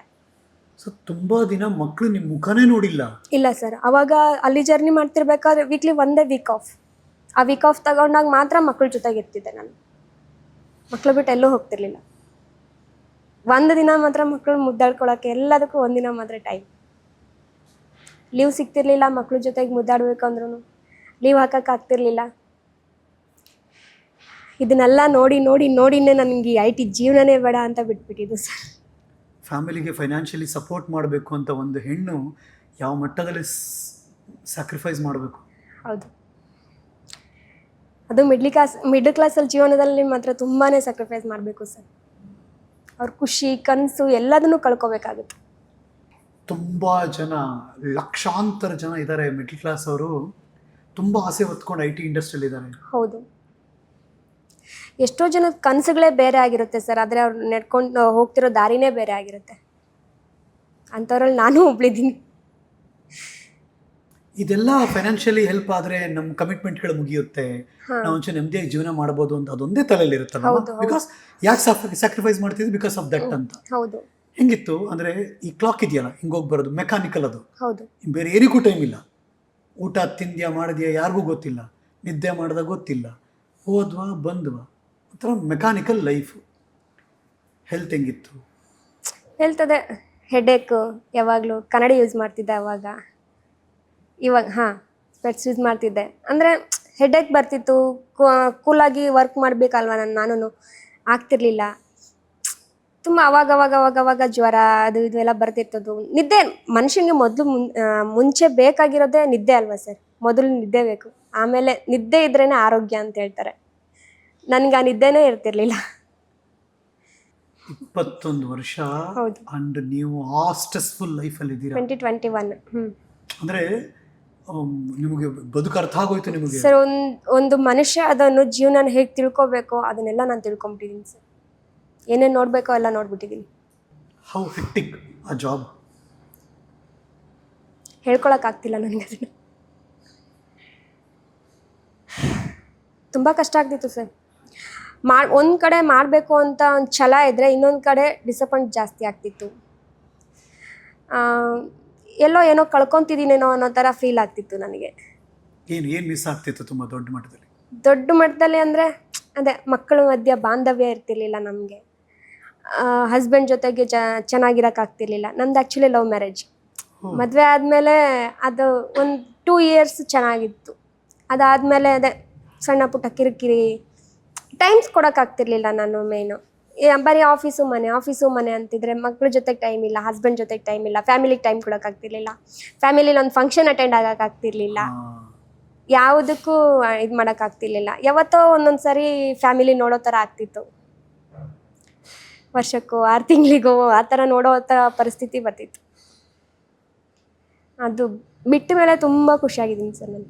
ಸೊ ಆವಾಗ ಸಣ್ಣ ವಿಚಾರಕ್ಕೂ ದೊಡ್ಡ ಕೋಪ ಬಂದ್ಬಿಡುತ್ತೆ. ಸಣ್ಣ ಖುಷಿ. ಆವಾಗ ಅಂದರೆ ತುಂಬ BP ರೈಸ್ ಆಗ್ತಿತ್ತು ನನಗೆ.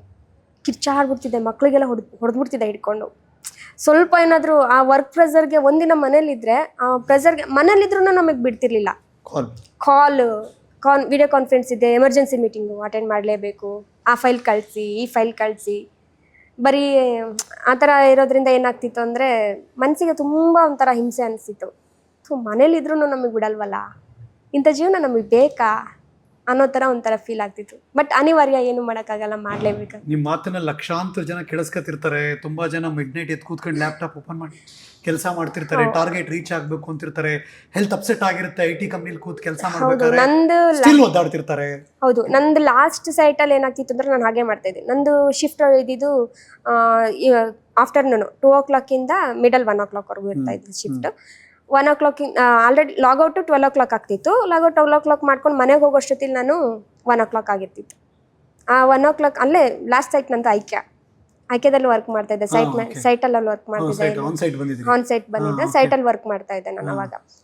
ಫೆಸಿಲಿಟಿ ಎಕ್ಸಿಕ್ಯೂಟಿವ್ ಆಗಿ ವರ್ಕ್ ಮಾಡ್ತಾ ಇದ್ದಿದ್ದು ನಾನು. ಅಂದರೆ ಅಲ್ಲಿ ಪ್ರಾಸೆಸ್ ತುಂಬಾ ಇರುತ್ತೆ. ಅಂದರೆ 400 ಜನನ ಮೇಂಟೈನ್ ಮಾಡಬೇಕು ಅಂದ್ರೆ ತುಂಬಾ ಕಷ್ಟ ಅಲ್ವಾ. ಒಂದೇನಾದರೂ ಮಿಸ್ಟೇಕ್ ಆದ್ರೂ ಇಮಿಡಿಯೇಟಾಗಿ ಮೇಲ್ ಬರ್ತಿದ್ರು. ಅದು ಇದ್ದಿದ್ದೆಲ್ಲ ಫಾರಿನ್ ಕ್ಲೈಂಟ್ಸ್ ಅಲ್ಲಿ ಇದ್ದಿತ್ತು. ತುಂಬಾ ತುಂಬ ಅಂದರೆ ಹೇಳೋಕ್ಕಾಗ್ತಿರ್ಲಿಲ್ಲ, ಅಷ್ಟು ಥರ ಇರ್ತಿತ್ತು. ಮನೆಗೆ ಬಂದಮೇಲೂ ಕೆಲವೊಂದು ಸರಿ ಕಾಲ್ಸ್ ಬರ್ತಿತ್ತು, ಹೀಗಾಯ್ತಾ, ಏನಾಯಿತು, ಸೈಟಲ್ಲಿ ಈ ಥರ ಎಲ್ಲ ಇದೆಯಾ, ಎಲ್ಲ ಓಕೆನಾ, ಆ ಥರ ಎಲ್ಲ ಕಾಲ್ಸ್ ಬರ್ತಿತ್ತು. ಮತ್ತು ಇಲ್ಲಾಂದರೆ ಇಮಿಡಿಯೇಟಾಗಿ ಈ ಥರ ಏನಾದ್ರು ಫೈಲ್ಸ್ ಬೇಕು, ಅಪ್ಡೇಟ್ ಮಾಡಿ ಕಳಿಸ್ತೀರಾ. ಅಷ್ಟೊತ್ತಲ್ಲಿ ನೈಟವ್ರು ಇರ್ತಿದ್ರಲ್ಲ, ನೈಟ್ ಶಿಫ್ಟ್ ಅವರು, ಆ ಟೈಮಲ್ಲಿ ಕಾಲ್, ಮ್ಯಾಮ್ ಅರ್ಜೆಂಟ್ ಬೇಕು, ಕಳಿಸ್ಲೇಬೇಕು, ನಾವು ಸ್ವಲ್ಪ ಅಪ್ಡೇಟ್ ಮಾಡಿ ಕಳಿಸ್ತೀರಾ, ಈ ಥರ. ಮತ್ತೆ ಮನೆ ಕುತ್ಕೊಂಡು ಮತ್ತೆ ಲ್ಯಾಪ್ಟಾಪ್ ಓಪನ್ ಮಾಡಬೇಕು. ಇಲ್ಲಿ ಯಜಮಾನ್ರಿಗೆ ಏನೋ ಒಂದು ಅಡುಗೆ ಮಾಡ್ಕೊಡ್ಬೇಕು, ಬಡಿಸ್ತಾ ಇದ್ದೀನಿ. ಇಲ್ಲ, ನಾನು ಬರೋದೇ ನೈಟ್ 1 o'clock ಆಗಿರ್ತಿತ್ತು. ಏನ್ ಮನೆಗ? ಹಾ, ನೈಟ್ 1 o'clock, 12 o'clockಗೆ ಲಾಗೌಟ್, 1 o'clockಗೆ ಮನೆಗೆ ಬರ್ತೀನಿ. ಆ ಶಿಫ್ಟ್ ಅಲ್ಲಿ? ಹಾ, ಶಿಫ್ಟ್ ಅಲ್ಲಿ. ಶಿಫ್ಟ್ ಇಲ್ಲ, ಅದು ಕಂಟಿನ್ಯೂಸ್ ಒಂದೇ ಶಿಫ್ಟ್. ಅಲ್ಲಿ ಟೋಟಲ್ ನಾನು 2 years ಮಾಡಿದೆ. ಆ 2 years ಕೂಡ ಒಂದೇ ಶಿಫ್ಟ್. ಯಾವತ್ತಾದರೂ ನಮ್ಮದು ಹೈ ಮ್ಯಾನೇಜರ್ ಏನಾದರೂ ಇದ್ರೆ, ನಮಗೆ ಮೇಲ್ಗಡೆ ಒಬ್ಬರು ಟೀಮ್ ಇತ್ತು, ಅವ್ರೇನಾದರೂ ಎಲ್ಲಾದರೂ ಇದು ಮಾಡ್ಕೋಬೇಕು, ಅಡ್ಜಸ್ಟ್ಮೆಂಟ್ ಬೇಕು ಅಂದಾಗ ಮಾತ್ರ ನಾನು ಮಾರ್ನಿಂಗ್ 8 o'clock ಹೋಗ್ತಿದ್ದೆ, 5 o'clock ಮತ್ತೆ ರಿಟರ್ನ್ ಆಗ್ತಿದ್ದೆ. ಅದು ಬಿಟ್ಟರೆ ಸೇಮ್ ಒಂದೇ ಶಿಫ್ಟ್. ಇದನ್ನೆಲ್ಲ ನೋಡಿ ಬೇಸತ್ತೆ ನಾನು ಅದನ್ನ ಬಿಟ್ಬಿಟ್ಟಿದ್ದು. ಈಗ ಲವ್ ಮ್ಯಾರೇಜ್ ಅಂದ್ರಿ? ಹೌದು. ಅಂದ್ರೆ ನನ್ನ ಹೆಂಡತಿ ಹಿಂಗ್ ಕೆಲಸ ಮಾಡ್ತಿದ್ದಾಳೆ ಅಂತ ಯಜಮಾನ್ರಿಗೆ ಗೊತ್ತಿತ್ತು?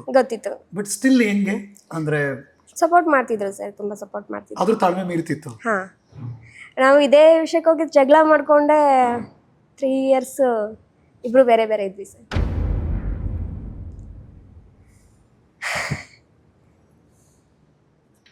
ಸಿಂಗಲ್ ಆಗಿ ಮಕ್ಕಳು ನೋಡ್ಕೊಳ್ತಾ ಇದ್ದೆ. ಯಾರ ಹತ್ರನೂ ಹೋಗ್ತಿರ್ಲಿಲ್ಲ, ಯಾವ ತವ್ರ ಮನೆಗೂ ಹೋಗಲಿಲ್ಲ, ಯಾರ ರಿಲೇಷನ್ನು ನಾನು ಮಾತಾಡ್ತಿರ್ಲಿಲ್ಲ. ನಾನು ಮಕ್ಕಳು 3 ಜನ ಇರ್ತಿದ್ವಿ. ಹೌದು.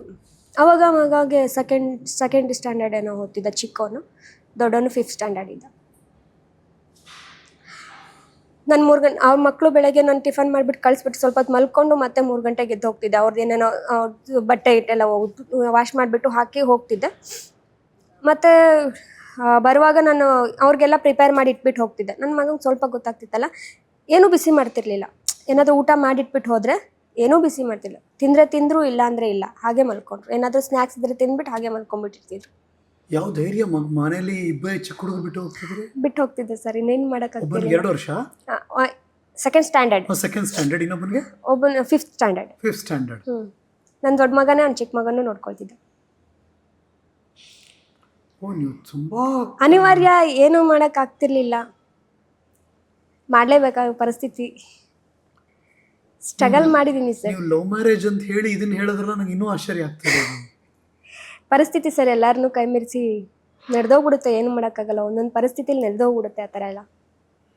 3 years ನಿಮ್ಮ ಯಜಮಾನ್ರು ನೀವು ಒಟ್ಟಿಗೆ ಇರ್ಲಿಲ್ಲ ಸರ್. ಬಿಕಾಸ್ ಆಫ್ ದೀಸ್ ರೀಸನ್ಸ್ ಗಳೆಲ್ಲಾಗಿ ಬೈದು ಆವು ಮಾಡಿ. ಹೌದು, ಗಲಾಟೆಗಳೆಲ್ಲ ಮಾಡ್ಕೊಂಡು ಇಬ್ರು ದೂರ ಆಗಿದ್ವಿ. ಅವರೆಲ್ಲಿದ್ರು ಆಗ? ಅವ್ರ ಅಮ್ಮನ ಜೊತೆಗಿದ್ರು. ನಾನು ಹೊರಗಡೆ ಬಂದ್ಬಿಟ್ಟಿದ್ದೆ. ತವ್ರ ಮನೆಗೆ ಹೋಗಿಲ್ಲ ಸರ್, ಯಾಕಂದ್ರೆ ಲವ್ ಮ್ಯಾರೇಜ್. ಆ್ಯಕ್ಚುಲಿ ಹೇಳ್ಬೇಕಂದ್ರೆ ನಾನು ಮದುವೆ ಆದಾಗಿಂದ ನನ್ನ ತವ್ರ ಮನೆಗೆ ಹೋಗಿದ್ದು ಬರೀ 3 ಸರಿ.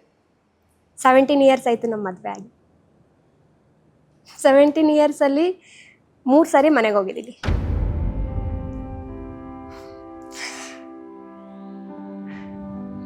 ಅದೇನೋ ಹೇಳ್ತಾರಲ್ವ ಸರ್, ಕೊಟ್ಟೆಣ್ಣು ಕುಲಕ್ಕೆ ಹೊರಗೆ, ಕೆಟ್ಟು ಮತ್ತೆ ಮನೆಗೆ ಹೋಗ್ಬಾರ್ದು ಅಂತ. ನಾನು ತವ್ರ ಮನೆಗೆ ಹೋದ್ರೆ ಅಲ್ಲಿ ಹೆಂಗೆ ಆಡ್ಕೊಳ್ತಾರೋ ಅನ್ನೋ ಒಂದು ಭಯ, ಇಲ್ಲಿದ್ರೆ ಹಿಂಸೆ ಆಗುತ್ತಲ್ಲ ಅನ್ನೋ ಒಂದು ಭಯ. ಅದಕ್ಕೆ ನನ್ನ ನೋವನ್ನ ನನ್ನ ಮಕ್ಳಿಗೆ ಕೂಡ ತೋರಿಸ್ಕೊಳ್ತಿರ್ಲಿಲ್ಲ.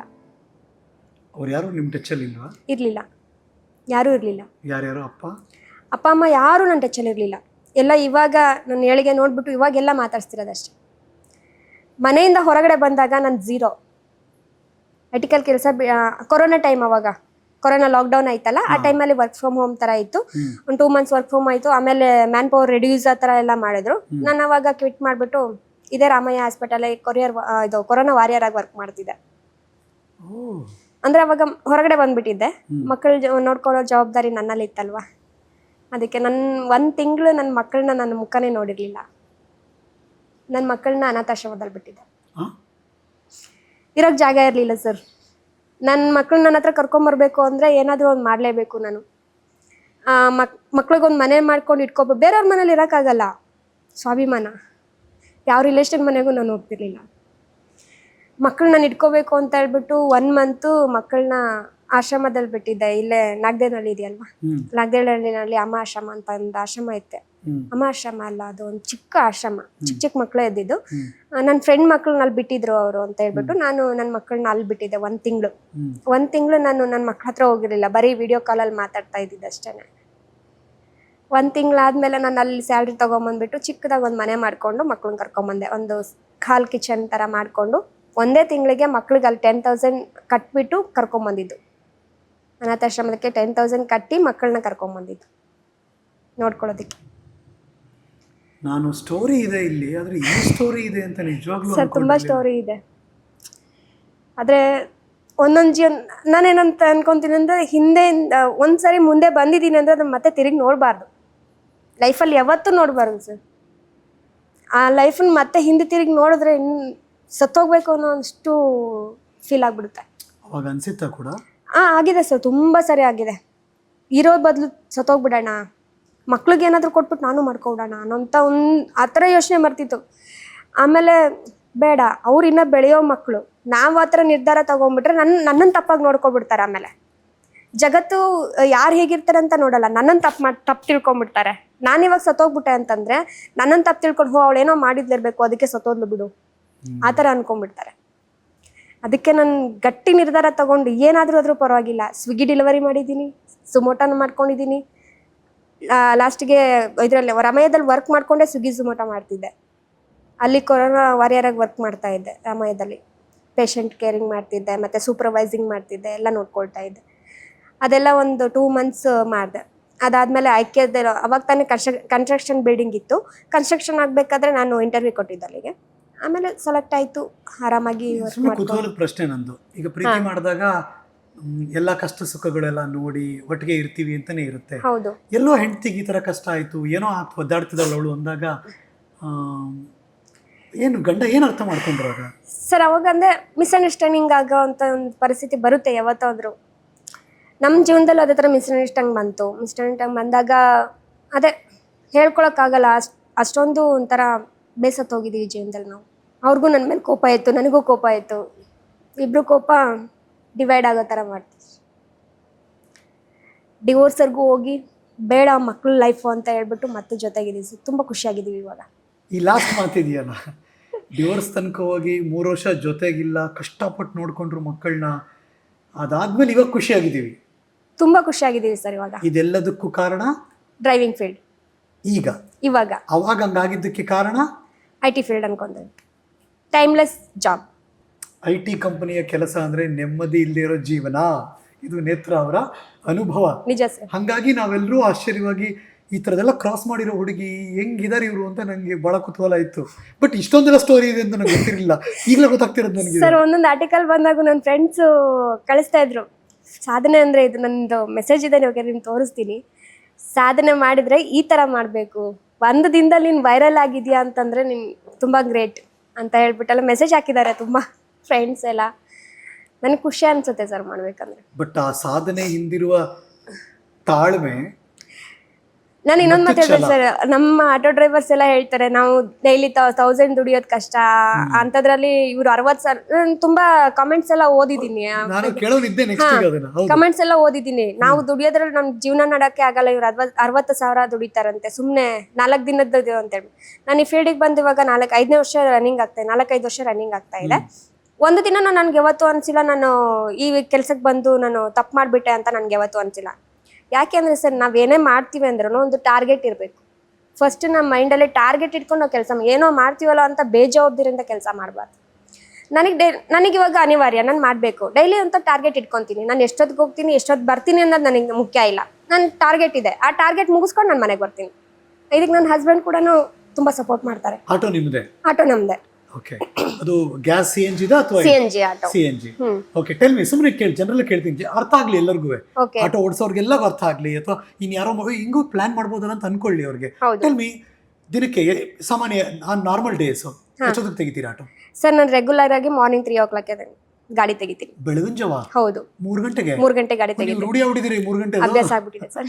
ಓಕೆ. 3 ಗಂಟೆ ಆಟೋ ತೆಗಿತೀನಿ. ಮಾರ್ನಿಂಗ್ 3 o'clock ಆಟೋ ತೆಗಿತೀನಿ. ಅವಾಗ ಅಂದ್ರೆ ಒಂದ್ ಸ್ವಲ್ಪ ರೋಡ್ ಎಲ್ಲ ಫ್ರೀ ಇರುತ್ತೆ, 1.5 ಸಿಗುತ್ತೆ, 5 o'clock ವರೆಗೂ 1.5 ಸಿಗುತ್ತೆ. ಆ ಟೈಮಲ್ಲಿ ಸ್ವಲ್ಪ ಅರ್ನ್ ಮಾಡ್ಕೋಬಹುದು, ಸಿಕ್ಕಿದ ಕಡೆ ಹೋಗ್ಬೋದು. ಎಷ್ಟು ತನಕ ಇರುತ್ತೆ ಯಾವಾಗಲೂ ಇರ್ತೀರಾ ಸಾಮಾನ್ಯ ಆನ್ ರೋಡ್? ಸಾಮಾನ್ಯವಾಗಿ ಇರ್ತೀನಿ ಸರ್. ನನ್ ಮಕ್ಳು ಮನೇಲಿ ಇದ್ರೆ ಒಂದ್ 7-8 o'clock ವರೆಗೂ ನಾನು ಆಚೆ ಇರ್ತೀನಿ. ನೆಕ್ಸ್ಟ್ ಡೇ ನೈಟ್ ತನಕ? ಹಾ, ನೈಟ್ 7-8 o'clock ವರೆಗೂ ನಾನು ಆಚೆ ಇರ್ತೀನಿ.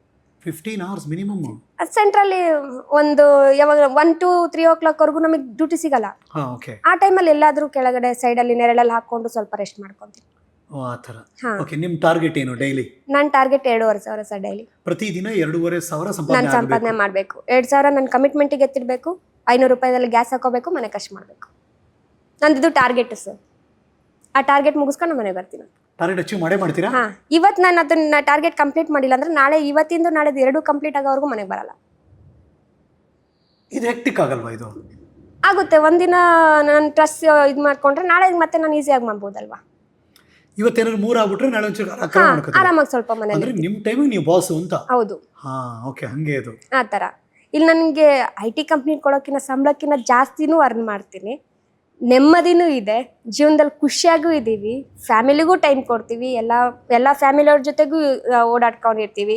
ಊರಿಗೆ ಹೋಗ್ಬೇಕು ಅಂದ್ರೆ ರಜಾ ಹಾಕೊಂಡು ಊರಿಗೂ ಹೋಗ್ತೀವಿ. ನಮ್ಮ ಕಮಿಟ್ಮೆಂಟ್ ಏನಿದೆ ಮತ್ತೆ ನಾವು ಗ್ಯಾಪ್ ಫಿಲ್ ಮಾಡ್ಕೊಳ್ತೀವಿ. ಓ, ಹಂಗೆ ಇದು. ಅದಕ್ಕೆ ಈ ಕೆಲಸ ಇಷ್ಟ ಆಗಿದೆ ನಿಮಗೆ? ಇಷ್ಟ ಆಗಿದೆ ಸರ್. ಈಗ ಗಂಡ ಹೆಂಡ್ತೀನಿ ಬೇರೆ ಆದ್ರಿ, ಒಡಕಿತ್ತು, ಮತ್ತೆ ಪ್ಯಾಚಪ್ ಆಗಿದ್ದಂಗೆ ಊರಲ್ಲಿ ಒಂದು ಜಾತ್ರೆ ನಡೆಯುತ್ತೆ ವರ್ಷಕ್ಕೊಂದ್ಸರಿ. ನಮ್ಮ ಅತ್ತೆ ಜೊತೆಗೆ ಮಾತಾಡ್ತಿದ್ವಿ, ಕಾಂಟ್ಯಾಕ್ಟ್ ಅಲ್ಲಿ ಇರ್ತಿದ್ವಿ. ನಿಮ್ಮ ಯಜಮಾನ್ರ ಅಮ್ಮ? ಹಾ, ಅತ್ತೆ ಮಾವನ ಜೊತೆ ಕಾಂಟ್ಯಾಕ್ಟ್ ಅಲ್ಲಿ ಇರ್ತಿದ್ವಿ. ಮತ್ತೆ ನಮ್ಮ ಮನೆಯವರು ಅತ್ತೆ ಮಾವ ಇದಾರಲ್ವಾ, ನಮ್ಮ ಮನೆಯವ್ರ ಸೋದರ ಮಾವ, ಅವ್ರ ಜೊತೆಗೆ ಕಾಂಟ್ಯಾಕ್ಟ್ ಅಲ್ಲಿ ಇರ್ತಿದ್ವಿ. ಇದು ತುಂಬಾ ರೇರ್ ಕೇಸ್ ಇದು. ಲವ್ ಮ್ಯಾರೇಜ್ ಆಗಿ ಗಂಡ ಹೆಂಡತಿ ದೂರ ಆಗಿ 3 ವರ್ಷಗಟ್ಲೆ ಡೈವರ್ಸ್ ತನಕ ಹೋಗಿ ಹೆಂಡತಿ ಗಂಡನ ಅಪ್ಪ ಅಮ್ಮ ಅತ್ತೆ ಮಾವನ ಜೊತೆ ಕ್ಲೋಸ್ ಆಗಿರೋದು. ಅಂದ್ರೆ ಅವ್ರಿಗೆ ಗೊತ್ತಿತ್ತು ನಾನೇನು ಅಂತ ಹೇಳ್ಬಿಟ್ಟು. ನಮ್ಮ ಅತ್ತೆ ಮಾವ ನನಗೆ ಮಗಳಿಗಿನ ಚೆನ್ನಾಗಿ ನೋಡ್ಕೊಳ್ತಿದ್ರು. ನನ್ನ ಅಪ್ಪ ಅಮ್ಮನೂ ಅಷ್ಟು ಚೆನ್ನಾಗಿದೆ ನೋಡ್ಕೊಂಡಿದ್ದಾರೆ ಅಂತ ನಾನು ಹೇಳಲ್ಲ. ಅದು ನಮ್ಮ ಅತ್ತೆ ನಮ್ಮ ಮಾವ ತುಂಬಾ ಸಪೋರ್ಟ್ ಮಾಡ್ತಿದ್ರು, ತುಂಬಾನೇ ಸಪೋರ್ಟ್ ಮಾಡ್ಕೊಂಡು ಬರ್ತಿದ್ರು. ರೇರೆಸ್ಟ್ ಕೇಸ್ಗಳಿವೆಲ್ಲ. ನನಗೆ ತುಂಬಾ ಆಶ್ಚರ್ಯ ಆಗ್ತಿದೆ. ನೋಡೋರು ಅನ್ಕೋತಿರ್ತಾರೆ ಈಗ, ಇದು ಯಾವ್ದು ಈ ತರ ಸ್ಟೋರಿ ಇದು ಅಂತ. ಇಲ್ಲ ಸರ್, ನಮ್ಮ ಅಪ್ಪ ಅಮ್ಮಂಗಿನ ಚೆನ್ನಾಗಿ ನೋಡ್ಕೊಂಡಿದ್ದಾರೆ ಸರ್. ಓಕೆ. ಇವಾಗ್ಲೂ ನೋಡ್ಕೊಳ್ತಿದ್ದಾರೆ, ಮುಂದೆನೂ ನೋಡ್ಕೊಳ್ತಾರೆ. Very good. ಹಂಗೆ ಇರ್ಲಿ. ಬಟ್ ಓಕೆ, ಜಾತ್ರೆಗೆ ಹೋದ್ರಿ? ಅವರು ಇಲ್ಲ, ನಾನು ಹೋಗ್ಲಿಲ್ಲ. ಅವರು ಮಕ್ಕಳು, ನಾನು ಹೋಗ್ತಿರ್ಲಿಲ್ಲ. ನಾನು ಅವ್ರಿಗೂ ನಮ್ಮ ಮನೆಯವ್ರು ನಾನು ನೋಡ್ಬೇಕಾಗುತ್ತೆ. ನೋಡಿಲ್ಲ? ಇಲ್ಲ. ಮನೆಯವ್ರದ್ದು ಅವರು ಫೋನ್ ಮಾಡಿಲ್ಲ? ಇಲ್ಲ, ತುಂಬಾ ಫೋನ್ ಮಾಡ್ತಿದ್ರು. ನಾನು ಅವಾಯ್ಡ್ ಮಾಡ್ತಿದ್ದೆ, ಕಾಲ್ ರಿಸೀವ್ ಮಾಡ್ತಿದ್ದೆ. ಇಲ್ಲ, ನಾನೇ ಬಿಟ್ಟು ಬಂದಿದ್ದು, ಅವ್ರು ಬಿಟ್ಟು ಹೋಗಿರ್ಲಿಲ್ಲ, ನಾನೇ ಬಿಟ್ಟು ಬಂದಿದ್ದು. ಇದು ಯಾವ್ದ್ರಿ ಮೇಡಮ್ ಇದು? ಹಿಂಗ್ ಟ್ವಿಸ್ಟ್ ಕೊಡ್ತೀರಾ ನನಗೆ? ಸ್ಕ್ರೀನ್ ಪ್ಲೇ ಎಲ್ಲ ಫುಲ್ ಚೇಂಜ್ ಇದೆಯಲ್ಲ ಇದು. ನಿಮಗ್ ನನ್ ಗಂಡ ಬೇಡ ಅಂತ ಬಿಟ್ಟು ಬಂದ್ರಾ? ಜಗಳ ಆಡಿದ್ದಕ್ಕೆ ಫುಲ್ ಜಗಳ ಮಾಡ್ಕೊಂಡು ಈ ಜೀವನನೇ ಬೇಡ ನನಗೆ ಅಂತ ನನ್ನ ಮಕ್ಕಳನ್ನ ಕರ್ಕೊಂಡ್ ಬಂದ್ಬಿಟ್ಟಿದ್ದೆ. ನಿಮ್ ಗಂಡನ್ ಬಿಟ್ಟು ಬಂದ್ಬಿಟ್ರಿ ನೀವು? ಬಂದ್ಬಿಟ್ಟಿದ್ದೆ. ಅವರಲ್ಲೇ ಇದ್ರು. ಆದ್ರೂ ಅತ್ತೆ ಮಾವನ ಜೊತೆ ಕಾಂಟ್ಯಾಕ್ಟ್ ಇತ್ತು. ಓಕೆ, ಸರಿ. ಅವರೆಲ್ಲ ನನ್ನ ಏಳಿಗೆಲ್ಲ ನೋಡ್ತಿದ್ರು ಎಲ್ಲಾನು. ಬಟ್ ಆದ್ರೂ ಅವ್ರ ಹತ್ರ ಯಾರ ಹತ್ರ ನಾನು 1 ರೂಪಾಯಿ, ನನ್ ಕಷ್ಟ ಇದೆ ಕೊಡಿ ಅಂತ ನಾನು ಯಾರ ಹತ್ರ 1 ರೂಪಾಯಿ ಕೇಳಿರ್ಲಿಲ್ಲ. ನನ್ನ ಜೀವನಕ್ಕೆ ಏನ್ ಬೇಕು ನಾನೇ ಮಾಡ್ಕೊಳ್ತಾ ಇದ್ದೆ. ಅದೆಲ್ಲ ಆಯ್ತು. ಒಂದ್ ದಿನ ಅದೇ ಜಾತ್ರೆ ಬಂತಲ್ವಾ, ಫಸ್ಟ್ ಇಯರ್ ಜಾತ್ರೆ ಕಳಿಸ್ದೆ. ಕ್ಯಾಶುವಲ್ ಆಗಿ ಮಕ್ಳು ಮನೆಗೆ ಬಂದ್ರು. ಮತ್ತೆ ಸೆಕೆಂಡ್ ಇಯರ್ ಕಳಿಸ್ದೆ ಕ್ಯಾಶುವಲ್ ಆಗಿ ರಜೆಗೆ ಕಳಿಸ್ಬಿಡ್ತಿದ್ದೆ. ಬೇಸಿಗೆ ರಜೆ ಬಂತು ಅಂದ್ರೆ ಮಕ್ಳನ್ನ ಕಳಿಸ್ಬಿಡ್ತಿದ್ದೆ. ಆ ಟೈಮಲ್ಲಿ ನಾನೇನಾದ್ರೂ ಇಲ್ಲಿ ಸ್ವಲ್ಪ ಸಂಪಾದನೆ ಮಾಡ್ಕೋಬೋದಲ್ವಾ, ಏನಾದ್ರು ಸುಮೋಟೋ ಸ್ವಿಗ್ಗಿ ಝೊಮ್ಯಾಟೊ ನಂದು ಐಡಿಯಾ, ಅಲ್ಲಿ ವರ್ಕ್ ಮಾಡ್ಕೊಂಬಂದು ಇಲ್ಲಿ ಮಾಡ್ಕೋಬೋದಲ್ವಾ ಅನ್ನೋ ತರ ನನ್ನ ಮಕ್ಳನ್ನ ಕಳಿಸ್ತಿದ್ದೆ. ಸ್ವಲ್ಪ ವರ್ಕ್ ಮಾಡ್ಕೊಂಡು ಅವ್ರು ಮತ್ತೆ ನಾನು ಸ್ಕೂಲ್ ಅಡ್ಮಿಷನ್ ಎಲ್ಲ ಮಾಡ್ಬೇಕಲ್ವಾ ಅವ್ರು ಬಂದಿದ ತಕ್ಷಣ. ಸೊ ಒಬ್ಬರೇ ಮ್ಯಾನೇಜ್ ಮಾಡ್ಕೊಳಕ್ ತುಂಬಾ ಕಷ್ಟ. ಮಕ್ಳಿದ್ರು ಅವ್ರು ನೋಡ್ಕೊಂಡು ನಾನು ಇಲ್ಲಿ ಸ್ಕೂಲ್ಗೆಲ್ಲ ಅಡ್ಮಿಷನ್ ಮಾಡ್ಸಕ್ಕೆ ಅಮೌಂಟ್ ರೆಡಿ ಮಾಡ್ಬೇಕಂದ್ರೆ ತುಂಬಾ ಕಷ್ಟ. ಏನಾದರೂ 2 ವರ್ಕ್ ಮಾಡಿದ್ರೇ ನನಗೆ ಅಲ್ಲಿ ಅಮೌಂಟ್ ಬರುತ್ತೆ ಅನ್ನೋ ಥರ ನಾನು ಫೀಲ್ ಮಾಡ್ಕೊಂಡು ಅವ್ನು ಕಳಿಸ್ತಿದ್ದೆ. ಅಲ್ಲಿ ಇಲ್ಲಿ 15 ಡೇಸ್ ಇರ್ತಿದ್ರು, ಅಲ್ಲಿ 15 ಡೇಸ್ ಇರ್ತಿದ್ರು ಲೀವಲ್ಲಿ. ಆ ಹಬ್ಬ ಬಂದಾಗ ಮತ್ತೆ ಅಲ್ಲಿಗೆ ಜಾತ್ರೆ ಆ ಟೈಮಲ್ಲಿ ಅಲ್ಲಿಗೆ ಕಳಿಸ್ತಿದ್ದೆ. 2 ವರ್ಷ ಆರಾಮಾಗಿ ಹೋಗಿ ಬಂದರು ಮಕ್ಕಳು. 3ನೇ ವರ್ಷಕ್ಕೆ ಸ್ವಲ್ಪ ಅವ್ರಿಗೂ ಮೆಚ್ಯೂರ್ ಆಯ್ತಲ್ಲ. 3ನೇ ವರ್ಷಕ್ಕೆ ಹೋದಾಗ ಇಲ್ಲ ಪಪ್ಪ ಬಂದರೆ ನಾನು ಬರ್ತೀನಿ, ಇಲ್ಲಾಂದ್ರೆ ಬರಲ್ಲ ಅನ್ನೋ ಥರ ಫೀಲ್ ಮಾತಾಡಿದ್ರು. ಅದಾದ್ಮೇಲೆ ನನಗನ್ನಿಸ್ತು, ನಾನು ಇಷ್ಟು ಕಷ್ಟಪಡ್ತಿರೋದೆ ಮಕ್ಳಿಗೋಸ್ಕರ, ಯಾಕೆ ನಾನೇ ಚೇಂಜ್ ಆಗಬಾರ್ದು, ನೋಡೋಣ ಒಂದು ಚಾನ್ಸ್ ಕೊಟ್ಟು ನೋಡೋಣ. ಲೈಫು ಮುಗ್ದೋಗಿಲ್ಲ ಇನ್ನು, ನಮ್ಮದು ಮುಗ್ದೋಗಂಥ ಏಜ್ ಅಲ್ವಲ್ಲ ಇನ್ನು, ಇದೆ ಇನ್ನು ಏಜು, ಒಂದು ಟೈಮ್ ಕೊಟ್ಟು ನೋಡೋಣ ಅಂತ ಹೇಳಿಬಿಟ್ಟು ಸರಿ ಆಯಿತು ಪಪ್ಪನ ಕರ್ಕೊಂಡೆ ನೀವು ಬನ್ನಿ ಇಲ್ಲಿಗೆ ಅಂತ ಹೇಳಿದೆ. ಬಂದರು. ಆಮೇಲೆ ಜೀವನ ತುಂಬ ಖುಷಿಯಾಗಿದೆ ಸರ್.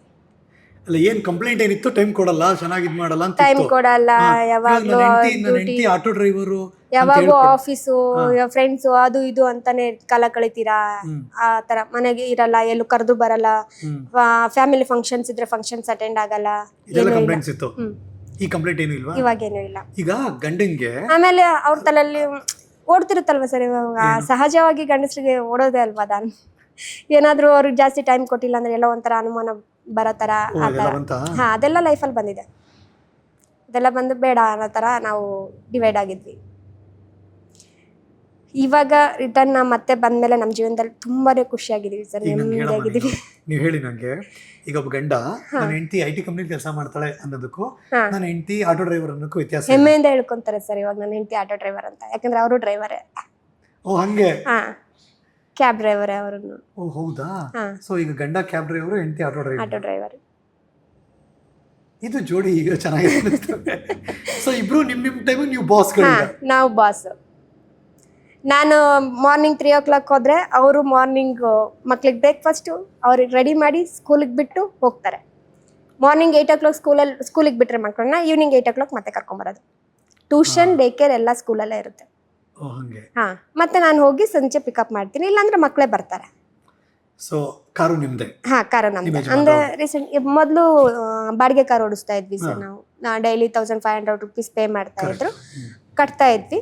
ಅದಾದಮೇಲೆ ನನಗೆ ಯೋಚನೆ ಬಂತು, ತಿಂಗಳಿಗೆ 45,000 ಅವ್ರಿಗೆ ಕೊಟ್ಟರೆ ನಮಗೇನು ಉಳಿಯುತ್ತೆ. ಅದಕ್ಕೆ ನಮ್ಮ ಅತ್ತೆಗೆ ಹೇಳಿದೆ, ಬೇರೆಯವ್ರಿಗೆ ಸುಮ್ಮನೆ ಕೊಡೋದಕ್ಕಿಂತ ನಮ್ಮದೇ ಇದ್ರೆ ಏನಾದರೂ 30,000 40,000 ಲೋನ್ ಕಟ್ಕೊಂಡ್ರೆ ಕಾರ್ ನಮ್ಮದೇ ಆಗುತ್ತೆ. 2-3 ವರ್ಷ ಹೋದರೆ ಕಾರ್ ನಮ್ಮದೇ ಆಗುತ್ತಲ್ಲ ಅಂತ. ಆಮೇಲೆ ಚೀಟಿ ಹಾಕಿದ್ರು ನಮ್ಮ ಅತ್ತೆ ಮತ್ತೆ ನಮ್ಮನೆ ಇಬ್ರು ಸೇರ್ಕೊಂಡು. ಆ ಚೀಟಿನಲ್ಲಿ ಸ್ವಲ್ಪ ಚೀಟಿ ಅಮೌಂಟ್ ಸ್ವಲ್ಪ ಹೌದು. ನಾನು ಸ್ವಲ್ಪ ಫ್ರೆಂಡ್ಸ್ ಹತ್ರ ಎಲ್ಲ ಸ್ವಲ್ಪ ಸಾಲ ತಗೊಂಡು ಸ್ವಂತವಾಗಿ ಇವಾಗ ಕಾರ್ ಹಾಕೊಂಡು ಆಯ್ತು ಸರ್. ಒಂದು 8 months ಆಯ್ತು ಇವಾಗ ಕಾರ್ ತಗೊಂಡ್ವಿ. ಮತ್ತೆ ಇವಾಗ ಕಾರಲ್ಲೇ ಓಡಿಸ್ತಾರೆ. ನಮ್ಮದೇ ಕಾರ್ ಇದೆ ಸರ್. ನಿಮ್ಮ ಮನೇಲಿ ಏನಿದೆ? ಕಾರ್ ಇದೆ, ಆಟೋ ಇದೆ ಸರ್. ಇದು ಸ್ವಿಗ್ಗಿ ಝೊಮ್ಯಾಟೊ ಎಲ್ಲ ಹೆಂಗೆ? ಸ್ವಿಗ್ಗಿ ಝೊಮ್ಯಾಟೊ 2 wheeler ಅವಾಗ ಮಾಡ್ತಿದ್ದೆ, ಇವಾಗ ಅದು ಮಾಡಲ್ವಲ್ಲ. ಆಟೋನೇ ಇದಲ್ಲ. ಅವಾಗ 2 wheeler ಇತ್ತು, ಕೊಟ್ಬಿಟ್ವಿ. ಸುಮ್ಮನೆ ವೇಸ್ಟ್ ಅಲ್ವಾ ಸರ್, ಆಟೋ ಇದೆ ಕಾರ್. ಅವಾಗ ಇದು ಆಕ್ಸಿಸ್ 25 125 ಒಳ್ಳೆ ಗಾಡಿನೇ. ಓಕೆ, ಆಮೇಲೆ ಕೊಟ್ಬಿಟ್ಟೆ ಅದನ್ನ. ಅದರಲ್ಲಿ ಅದು ಸೆಕೆಂಡ್ಸ್ ಅಲ್ಲೇ ತಗೊಂಡಿದ್ದು. ಅವಾಗ ಇದರಲ್ಲಿ ರಾಮಾಯಣದಲ್ಲಿ ವರ್ಕ್ ಮಾಡ್ಬೇಕಾದ್ರೆ ಸೆಕೆಂಡ್ಸ್ ಅಲ್ಲೇ ತಗೊಂಡಿದ್ದು. ಅವಾಗ ಇದು ಬರ್ತಿತ್ತಲ್ಲ ಸರ್, ಯಾವುದು ಓಯೋ ಗಾಡಿ ಬರ್ತಿತ್ತಲ್ವಾ, ಅದರಲ್ಲಿ ಫಸ್ಟ್ ಸ್ಟಾರ್ಟ್ ಮಾಡಿದ್ದು. ಅದಾದ್ಮೇಲೆ ಅದರಲ್ಲಿ ಬಂದಿರೋ ಒಂದು 2 ವಾರದ್ದು ಅಮೌಂಟ್ ನ ಸೇವ್ ಮಾಡಿ ಇಟ್ಕೊಂಡು ಅದ್ರಲ್ಲಿ ಹೋಗಿ ಸೆಕೆಂಡ್ಸ್ ಮತ್ತಿಕೆರೆನಲ್ಲಿ ಸೆಕೆಂಡ್ಸ್ ಗಾಡಿ ಹೇಳ್ತಿದ್ರು ಜನ. ನೀವು ಹೋದಾಗ ಡೆಲಿವರಿ ಮಾಡಿದಾಗ ಏನಿತ್ತು ಕಮೆಂಟ್ಸ್ ಗಳು ಬರ್ತಿತ್ತಾ? ಕಮೆಂಟ್ಸ್ ಅವಾಗ ಅಂದ್ರೆ ರೇರ್ ಇದ್ರು ಲೇಡೀಸ್ ಸುಗ್ಗಿಗೆ ಬಂದಿದ್ದು, ತುಂಬಾ ರೇರ್ ಇದ್ರು. ಎಲ್ಲ ಅಪರೂಪಕ್ಕೆ ಹಿಂಗ್ ಸುಗ್ಗಿಯವ್ರು ಬಂದು ಹೆಣ್ಮಕ್ಳು ಬಂದು ಡೆಲಿವರಿ ಮಾಡಿದ ತಕ್ಷಣ ಏನೇನ್ ಕಮೆಂಟ್ಸ್ ಗಳು ಕೇಳಿದ್ರಿ? ಏನೇನ್ ಹೇಳಿದ್ರು? ನೀವು ಬಂದ ಅಂದ್ರೆ ನಾನು ಲೇಟ್ ನೈಟ್ ಜಾಸ್ತಿ ಮಾಡ್ತಿದ್ದೆ. ಒಂದು 11 o'clock 12 o'clock ಅವಾಗ ಇನ್ಸೆಂಟಿವ್ಸ್ ಇರ್ತಿತ್ತು.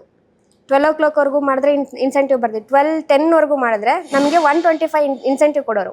ಆ ಇನ್ಸೆಂಟಿವ್ ನಮಗೆ ಮುಖ್ಯ. 125 ಫ್ರೀ ಆಗಿ ಬರುತ್ತಲ್ವಾ, ಅಷ್ಟೊತ್ತವರೆಗೂ ವರ್ಕ್ ಮಾಡಿದ್ರೆ. ಮಧ್ಯರಾತ್ರಿ ಒಂದು ಹೆಣ್ಣು ಮಗಳು 2 wheeler ನಲ್ಲಿ ಸ್ವಿಗ್ಗಿ ಝೊಮ್ಯಾಟೊನಲ್ಲಿ ಡೆಲಿವರಿ ಗರ್ಲ್ ಇವರು ವರ್ಕ್ ಮಾಡಿದೀನಿ ಸರ್. ಭಲೇ ಧೈರ್ಯಗಿತ್ತಿ ನೀವು ಹಂಗಾರೆ. ಅದು ಧೈರ್ಯ ಅಪ್ಪ ಕೊಟ್ಟಿದ್ದು ಅಂತ ಹೇಳ್ಬೋದು ಸರ್. ನಮ್ಮಪ್ಪ ನಮ್ಮನ್ನ ಹೆಣ್ಮಕ್ಳ ಥರ ಬೆಳೆಸಲಿಲ್ಲ, ಗಂಡ್ಮಕ್ಳ ಥರನೇ ಬೆಳೆಸಿದ್ರು. ಏನೇನು ಎಕ್ಸ್ಪೀರಿಯನ್ಸ್ ಆಯಿತು ಸ್ವಿಗ್ಗಿ ಝೊಮ್ಯಾಟೋಲಿ ಮಿಡ್ ನೈಟ್ ಝೊಮ್ಯಾಟೋಲಿ ಮಿಡ್ ನೈಟ್ ಡೆಲಿವರಿಯಲ್ಲಿ ಕಸ್ಟಮರ್ ಕಡೆಯಿಂದ ಏನೂ ಆಗ್ತಿರ್ಲಿಲ್ಲ. ಹೋಟೆಲ್ ರೆಸ್ಟೋರೆಂಟ್ಸಲ್ಲೂ ಏನು ಅಂದರೆ ರೆಸ್ಟೋರೆಂಟ್ಸ್ಗೆ ಬಂದಾಗ ಒಂದೊಂದು ಕ್ಲಬ್ಸು ಆ ಥರದ್ದು ಪಿಕಪ್ ಬಂದುಬಿಡ್ತಿತ್ತು. ಆ ಟೈಮಲ್ಲಿ ಇಷ್ಟೊತ್ತಲ್ಲಿ ಒಳಗಡೆ ಹೋದರೆ ಹೆಂಗೋ ಏನೋ ಅನ್ನೋ ಒಂಥರ ಫೀಲ್ ಆಗ್ತಿತ್ತು.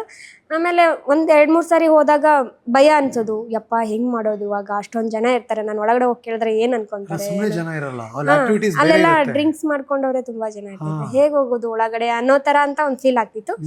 ಆಮೇಲೆ 2-3 ಸಾರಿ ಹೋದೆ, ಹೋಗಿ ಕಾಮನ್ ಆಯಿತು, ಇದೇ ಲೈಫು, ಇಷ್ಟೇ ಜೀವನ, ಹೋಗೋದು ಅಷ್ಟೇ ಅಂತ. ಆವಾಗ ಧೈರ್ಯ ಮಾಡಿದೆ ಸರ್. ನೈಟ್ ನೈಟ್ ಡ್ಯೂಟಿ ಜಾಸ್ತಿ ಮಾಡಿದ್ದೆ ಸ್ವಿಗ್ಗಿ ಝೊಮ್ಯಾಟೋದಿಂದ. ಇವಾಗಲೂ ಅಭ್ಯಾಸ ಆಗ್ಬಿಟ್ಟಿದೆ ಸರ್, ಇವಾಗಲೂ ಮಾಡ್ತೀನಿ 3-4 ಹೇಳಕ್ಕೆ. ಮಕ್ಕಳಿಲ್ಲ ಅಂದರೆ ನಾವು ಜಾಸ್ತಿ ನೈಟೇ ಮಾಡೋದು ಡ್ಯೂಟಿ, ಆಟೋ ಓಡಿಸೋದು.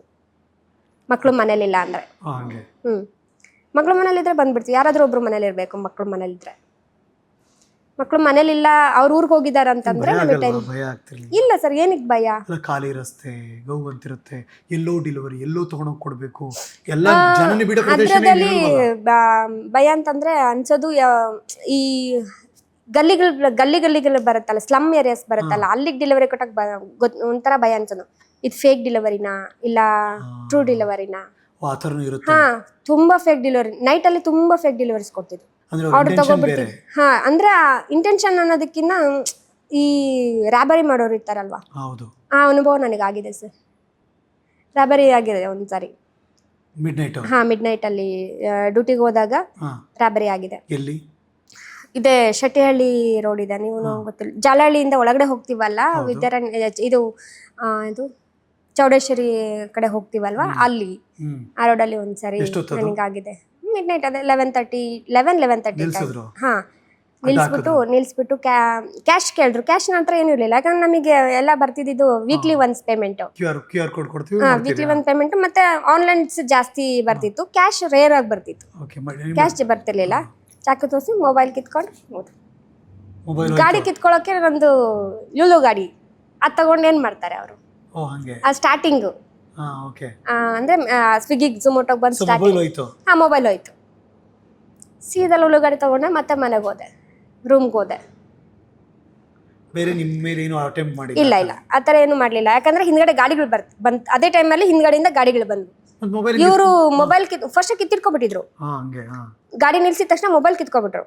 ಅಮೌಂಟ್ ತೋರಿಸಿ ಅಮೌಂಟ್ ಕೊಡಿ ಅಂತ ಗಾಡಿ ಡಿಕ್ಕಿ ಎಲ್ಲ ಚೆಕ್ ಮಾಡಿಸಿದ್ರು, ಇಟ್ಕೊಂಡಿದ್ದಾರೆ ಏನಾದ್ರು ಅಂತ ಹೇಳ್ಬಿಟ್ಟು. ಪಾರ್ಸಲ್ನೆಲ್ಲ ಕಿತ್ಕೊಂಡ್ರು. ನಾನಲ್ಲಿ ಪಾರ್ಸಲ್, ಆಮೇಲೆ ಅದು ಸ್ವಿಗ್ಗಿ ಕಂಪ್ಲೇಂಟ್ ಆಗಿತ್ತು. ನಾನು ಮತ್ತೆ ನನ್ನ ಫ್ರೆಂಡ್ ಮೊಬೈಲಲ್ಲಿ ತಗೊಂಡು ಅವ್ರ ಹತ್ರ ಇಸ್ಕೊಂಡು ಅವರಿಗೆ ಕೀಪ್ಯಾಡ್ ಮೊಬೈಲ್ ಕೊಡಿಸಿ, ನಾನು ಮೊಬೈಲ್ ತಗೊಳ್ಳೋವರೆಗೂ ನೀನು ಇದನ್ನ ಇಟ್ಕೊ ಅಂತ ಕೊಡಿಸಿ ಇದೆಲ್ಲ ಮಾಡಿದ್ದೀವಿ ಸರ್. ಇಲ್ಲ, ಆಮೇಲೆ ಕಸ್ಟಮರ್ಗೆ ಇದು ಸ್ವಿಗ್ಗಿ ಆಫೀಸಲ್ಲಿ ಹೋಗಿ ಈ ಥರ ಎಲ್ಲ ಆಗಿದೆ ಅಂತ ಹೇಳ್ಬಿಟ್ಟು ಇಲ್ಲ, ಆ ಥರದ್ದೇನು ಪ್ರಾಬ್ಲಮ್ಸ್ ಆಗಿಲ್ಲ ಸರ್. ತುಂಬಾ ಸಪೋರ್ಟ್ ಮಾಡ್ತಿದ್ರು ಕಸ್ಟಮರ್. ಆಟೋ ಓಡ್ಸೋಕೆ ಬಂದ್ಮೇಲೂ ಸರ್ ಅದನ್ನ ಆ ಥರ ನನ್ಗೆ ಯಾವತ್ತೂ ಈ ಥರ ಇದು ಫೀಲ್ ಆಗಿಲ್ಲ. ನಾವ್ ಯಾವಾಗ್ಲೂ ಅನ್ಕೊಳ್ಳೋದು ಗೊತ್ತಾ, ಈ ಆಟೋದವ್ರು ಸರಿ ಇಲ್ಲ ಅಂತ ಜನಗಳು ಸರಿ ಇಲ್ಲ ಅಂತ ಆಟೋದವ್ರು. ಇಲ್ಲ, ಕೆಲವೊಬ್ರು ಅಂತಿದ್ರು ನೈಟ್ ಡ್ಯೂಟಿ ಮಾಡ್ತೀಯಾ, ಬೇರೆ ಕಡೆಯಿಂದ ಬಂದಿರೋರೆಲ್ಲ ಇರ್ತಾರೆ, ಹಿಂದಿ ಹುಡುಗರೆಲ್ಲ ವರ್ಕ್ ಮಾಡ್ಕೊಂಡು ಗಾರೆ ಕೆಲಸ ಅದೇ ಮಾಡೋರೆಲ್ಲ ಬರ್ತಾರಲ್ವಾ, ಅವ್ರದ್ದೆಲ್ಲ ಇರುತ್ತೆ, ಪಿಕಪ್ ಮಾಡಬೇಡ. ನಾನು ನೈಟಲ್ಲಿ ವರ್ಕ್ ಮಾಡಿದ್ರೆ ಸರ್ ಬೇರೆ ಜಾಸ್ತಿ ದೂರದ ಏರಿಯಾಗಳಿಗೆ ಹೋಗಲ್ಲ. ನಾನು ಅಂದ್ರೆ ನಾನು ನೈಟಲ್ಲಿ ವರ್ಕ್ ಮಾಡ್ಬೇಕಾದ್ರೆ ಕೈ ಅಡ್ಡ ಹಾಕಿ ಕೇಳ್ತಾರಲ್ವಾ, ಅದ್ ಯಾವ ಬಾಡಿಗೆನೂ ನಾನು ಹೋಗಲ್ಲ. ಯಾಕಂದ್ರೆ ಅವ್ರು ಹೇಗಿರ್ತಾರೆ, ಅಟ್ಲೀಸ್ಟ್ ಆನ್ಲೈನ್ ಅಲ್ಲಿ ತಗೊಂಡ್ರೆ ನಮಗೆ ಅಲ್ಲಿ ಡೀಟೇಲ್ಸ್ ಬರುತ್ತೆ, ಕಸ್ಟಮರ್ ಯಾರು ಎಲ್ಲಿಗೆ ಹೋಗ್ತಾರೆ, ಟ್ರ್ಯಾಕಿಂಗ್ ಇರುತ್ತೆ. ನಮ್ದು ಏನಾದ್ರು ಹೆಚ್ಚು ಕಡಿಮೆ ಆಗಿದ್ರೆ ಅಲ್ಲಿ SOS ಇರುತ್ತೆ, ನಾವು ಒಂದ್ ಬಟನ್ ಪ್ರೆಸ್ ಮಾಡಿದ್ರೆ ನಮ್ಗೆ ಲೈವ್ ಟ್ರ್ಯಾಕ್ ಇದಾಗುತ್ತೆ, ಮಾಡ್ತಾರೆ. ಬಟ್ ನಾವು ಓನಾಗಿ ಕರ್ಕೊಂಡು ಹೋದ್ರೆ ನಮ್ಗೆ ಯಾರು ನೋಡ್ತಾರಲ್ಲ. ನೈಟಲ್ಲಿ ಡ್ಯೂಟಿ ಮಾಡಿದ್ರೆ ಅದೊಂದು ನಾನು ಇದು ಮಾಡ್ಕೊಳ್ತೀನಿ ಸರ್. ಯಾರೇ ಬಂದು ಪರ್ಸನಲ್ ಆಗಿ ಯಾರೇ ಬಾಡಿಗೆ ಕೇಳಿದ್ರು ನಾನು ಹೋಗಲ್ಲ.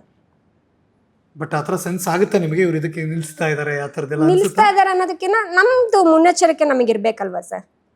ನಾವು ಫಸ್ಟ್ ಸೇಫ್ ಆಗಿದ್ರೆ ತಾನೇ ನಾನು ಮುಂದಿನ ಬದುಕಾಗೋದು.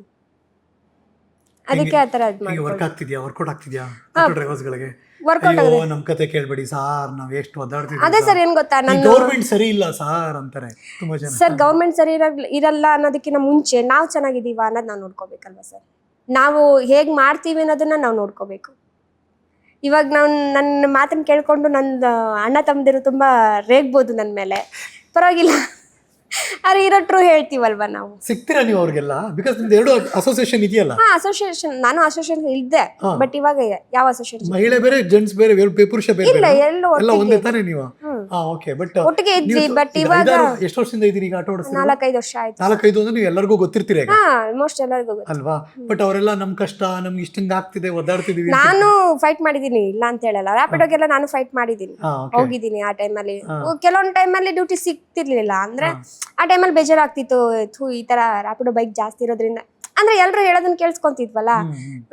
ಮಳೆ ಬಂದಾಗ ತುಂಬಾ ಬಾಡಿಗೆ ಸಿಕ್ತಿತ್ತು, ಮಳೆ ಬಂದಿಲ್ಲ ಅಂದ್ರೆ ಬಾಡಿಗೆಗಳೇ ಸಿಕ್ತಿರ್ಲಿಲ್ಲ, ಎಲ್ಲ 2 ವೀಲರ್ ಅಲ್ಲಿ ಹೋಗ್ತಿದ್ರು ಅಂತ ಹೇಳ್ಬಿಟ್ಟು ಅವಾಗೆಲ್ಲ ಒಂಥರ ಅನ್ಸ್ತಿತ್ತು. ಆಮೇಲೆ ಅನ್ಸ್ತು ನಮ್ಗೆ, ನಾವು ಸಿಕ್ಕಿರೋ ಬಾಡಿಗೆ ತಗೊಂಡು ನಾವು ಓಡಿದ್ರೆ ನಾವು ಟಾರ್ಗೆಟ್ ರೀಚ್ ಆಗ್ಬೋದು. ಈ ಬಾಡಿಗೆ ಬೇಡ, ನಾನು ಇಲ್ಲಿ ಹೋಗಲ್ಲ, ನಾನು ಅಲ್ಲಿ ಹೋಗಲ್ಲ ಅಂತ ಕೂತ್ಕೊಂಡ್ರೆ ನಾವು ಏನು ಸಂಪಾದನೆ ಮಾಡಕ್ ಆಗಲ್ಲ. ಸೊ 2,500 ಯಾರ್ಯಾದ್ರೂ ಸಂಪಾದನೆ ಮಾಡ್ಬೋದಾ? ಮಾಡ್ಬೋದು ಸರ್. ಬೆಂಗಳೂರು ಸಿಟಿನಲ್ಲಿ ನಾವು ಸಿಕ್ಕಿರೋ ಬಾಡಿಗೆ ಚಿಕ್ಕದೋ ದೊಡ್ಡದೋ ಯಾವ್ದೊಂದು 1 ಕಿಲೋಮೀಟರ್, 2 ಕಿಲೋಮೀಟರ್, 40 ಕಿಲೋಮೀಟರ್, 50 ಕಿಲೋಮೀಟರ್ ಯಾವ ಬಾಡಿಗೆ ಸಿಗುತ್ತಾ ಬಾಡಿಗೆ ತಗೊಂಡು ಹೊಡೆದ್ರೆ ಆರಾಮ ಮಾಡ್ಬೋದು. ಪ್ರತಿದಿನ 2,500 ಡೇನಲ್ಲಿ ಸರ್. ನಾನು ಡೇನಲ್ಲಿ ಮಾರ್ನಿಂಗ್ ಹೋಗ್ತೀನಲ್ಲ, 6 to ನೈಟ್ 7-8 o'clock ವರ್ಗು ನಾನು ಯಾರು ಎಲ್ಲಿ ಕರೆದ್ರು ಹೋಗ್ತೀನಿ. ಎಷ್ಟು ದೂರ ಕರೆದ್ರು ಹೋಗ್ತೀನಿ, ಯಾವ ಏರಿಯಾ ಕರೆದ್ರು ಹೋಗ್ತೀನಿ. ಈಗ 2:30 8 o'clock ಮೇಲೆ ನಾನು ಯಾರನ್ನು ಕೈ ಬಾಡಿಗೆ ಹತ್ಕೊಳ್ಳಲ್ಲ. 2,500 ಇಂಟು 30 ಅಂದ್ರೆ 75,000 ಆಯ್ತು ಆಗುತ್ತೆ. ಅದ್ರಲ್ಲಿ ನಮ್ ಖರ್ಚು 75,000. ನಿಮ್ ಖರ್ಚು ಗ್ಯಾಸ್ ಒಂದು 5,000, ತಿಂಗಳಿಗೆ ಒಂದು 5-6 ಸಾವಿರ ಹಾಕೊಂತೀವಿ ಅಂದ್ರೆ ಒಂದು 6,000 ಇಟ್ಕೊಂಡ್ರೆ, ಕಡಿಮೆ ಮಾಡ್ಕೊಂಡ್ರೆ 69,000 ಸಿಗುತ್ತೆ. ಅದ್ರಲ್ಲಿ ಕಮಿಟ್ಮೆಂಟ್ಸ್, ಗಾಡಿ EMI ಇರ್ಬೋದು, ಮನೆ ಬಾಡಿಗೆ, ಕಮಿಟ್ಮೆಂಟ್ಸ್, ಮಕ್ಳು ಫೀಸ್ ಎಲ್ಲ ಹೋದ್ರೆ ಒಂದು 10,000 ಅಂತ ಉಳಿಸ್ಬೋದು. ಪ್ಯೂರ್ ಕ್ಯಾಲ್ಕುಲೇಷನ್ ಮಾಡ್ಬೇಕು. ಅದಕ್ಕೆ ಹೇಳಿದ್ರು, ಪ್ಯೂರ್ ಕ್ಯಾಲ್ಕುಲೇಷನ್ ಮೂಲಕ ನಿಮ್ಗೆ ಹೇಳ್ತಾ ಇದ್ದೀನಿ ಹೆಂಗೆ ನೇತ್ರ ಅವ್ರು ಕೆಲಸ ಮಾಡ್ತಿದ್ದಾರೆ. ಬಿಕಾಸ್ ತುಂಬಾ ಜನ ಕಮೆಂಟ್ ಆಗ್ತಾರಲ್ಲ, ಸಂಪಾದನೆ ಮಾಡ್ತಾರೆ ಇವರು. ಅದೇ ಅವರು ಹೇಗ್ ಮಾಡ್ತಿದ್ರೆ, ಅದು ಫೇಕ್, ನೀನ್ ಸುಮ್ನೆ ಬೊಗ್ಳೆ ಬಿಡ್ಕೊಂಡ್ ಬಂದಿದ್ಯಾ ಇಲ್ಲಿಗೆ, ಏನೋ ಒಂದು TRP ರೈಕ್ಸ್ಗೋಸ್ಕರ ಬಂದಿದ್ಯಾ ಅಂತ ಹೇಳ್ಬಿಟ್ಟು ಸುಮಾರು ಜನ ಕಮೆಂಟ್ಸ್ ಹಾಕಿದ್ದಾರೆ. ಅದೆಲ್ಲ ನಾನು ನೋಡಿದೀನಿ ಸರ್. ನಮ್ದೊಂದು ಟೀಮ್ ಇದೆ ಸರ್. ನಾವೇನ್ ಮಾಡ್ತೀವಿ ಅಂತಂದ್ರೆ, ನನ್ನ ಫ್ರೆಂಡ್ ಆಟೋ ಓಡಿಸೋ ಟೀಮ್, ನಾನು ನನ್ನ ಫ್ರೆಂಡ್ ಇಬ್ರಿದೀವಿ. ಅವ್ರಿಬ್ರು ಗಂಡ ಹೆಂಡತಿ, ನೋಡಿರ್ಬೋದು ನೀವು ಸೋಷಿಯಲ್ ಮೀಡಿಯಾದಲ್ಲಿ ಎಲ್ಲ ಬರುತ್ತೆ, ಲೇಡಿ ಟೈಗರ್ ಅಂತ ಹೇಳ್ಬಿಟ್ಟು. ನನ್ನ ಫ್ರೆಂಡ್ ಅಂತ ಅವರು ಒಂದ್ ಫ್ಯಾಮಿಲಿ ತರ ಇದೆ ಅವರು. ನಾವೇನ್ ಮಾಡ್ತೀವಿ ಅಂದ್ರೆ, ನಮ್ದೊಂದು ಚಿಕ್ಕ ಗ್ರೂಪ್ ಇದೆ, ಫ್ಯಾಮಿಲಿ ಅಂತ ಗ್ರೂಪ್.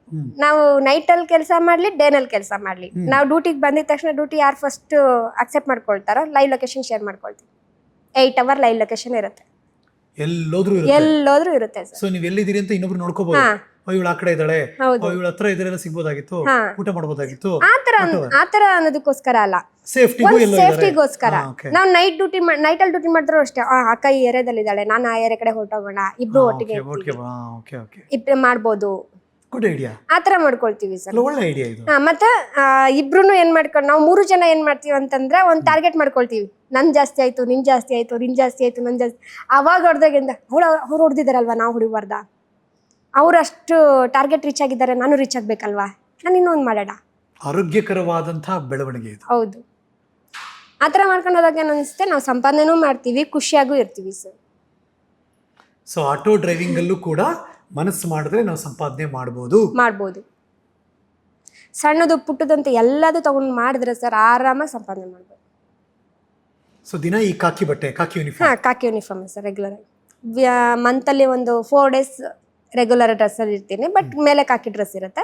ಅದು ಬಿಟ್ರೆ ರೆಗ್ಯುಲರ್ ಆಗಿ ಇದೇ ಡ್ರೆಸ್ ಅಲ್ಲಿ. ಇವಾಗ ಗಂಡಂಗೆ ಟೈಮ್ ಕೊಡ್ತೀರಾ? ಹೌದು ಸರ್, ಗಂಡಂಗೆ ಟೈಮ್ ಕೊಡ್ತೀನಿ, ಮಕ್ಳು ಟೈಮ್ ಕೊಡ್ತೀನಿ, ಆರಾಮಾಗಿ ಟ್ರಿಪ್ ಎಲ್ಲ ಹೋಗಿ ಬಂದ್ವಿ ಚೆನ್ನಾಗಿರ್ತೀವಿ ಸರ್. ಇವಾಗ ಬೇಡಪ್ಪ ಸಾಕು IT ಜಾಬ್ ಅಂತ.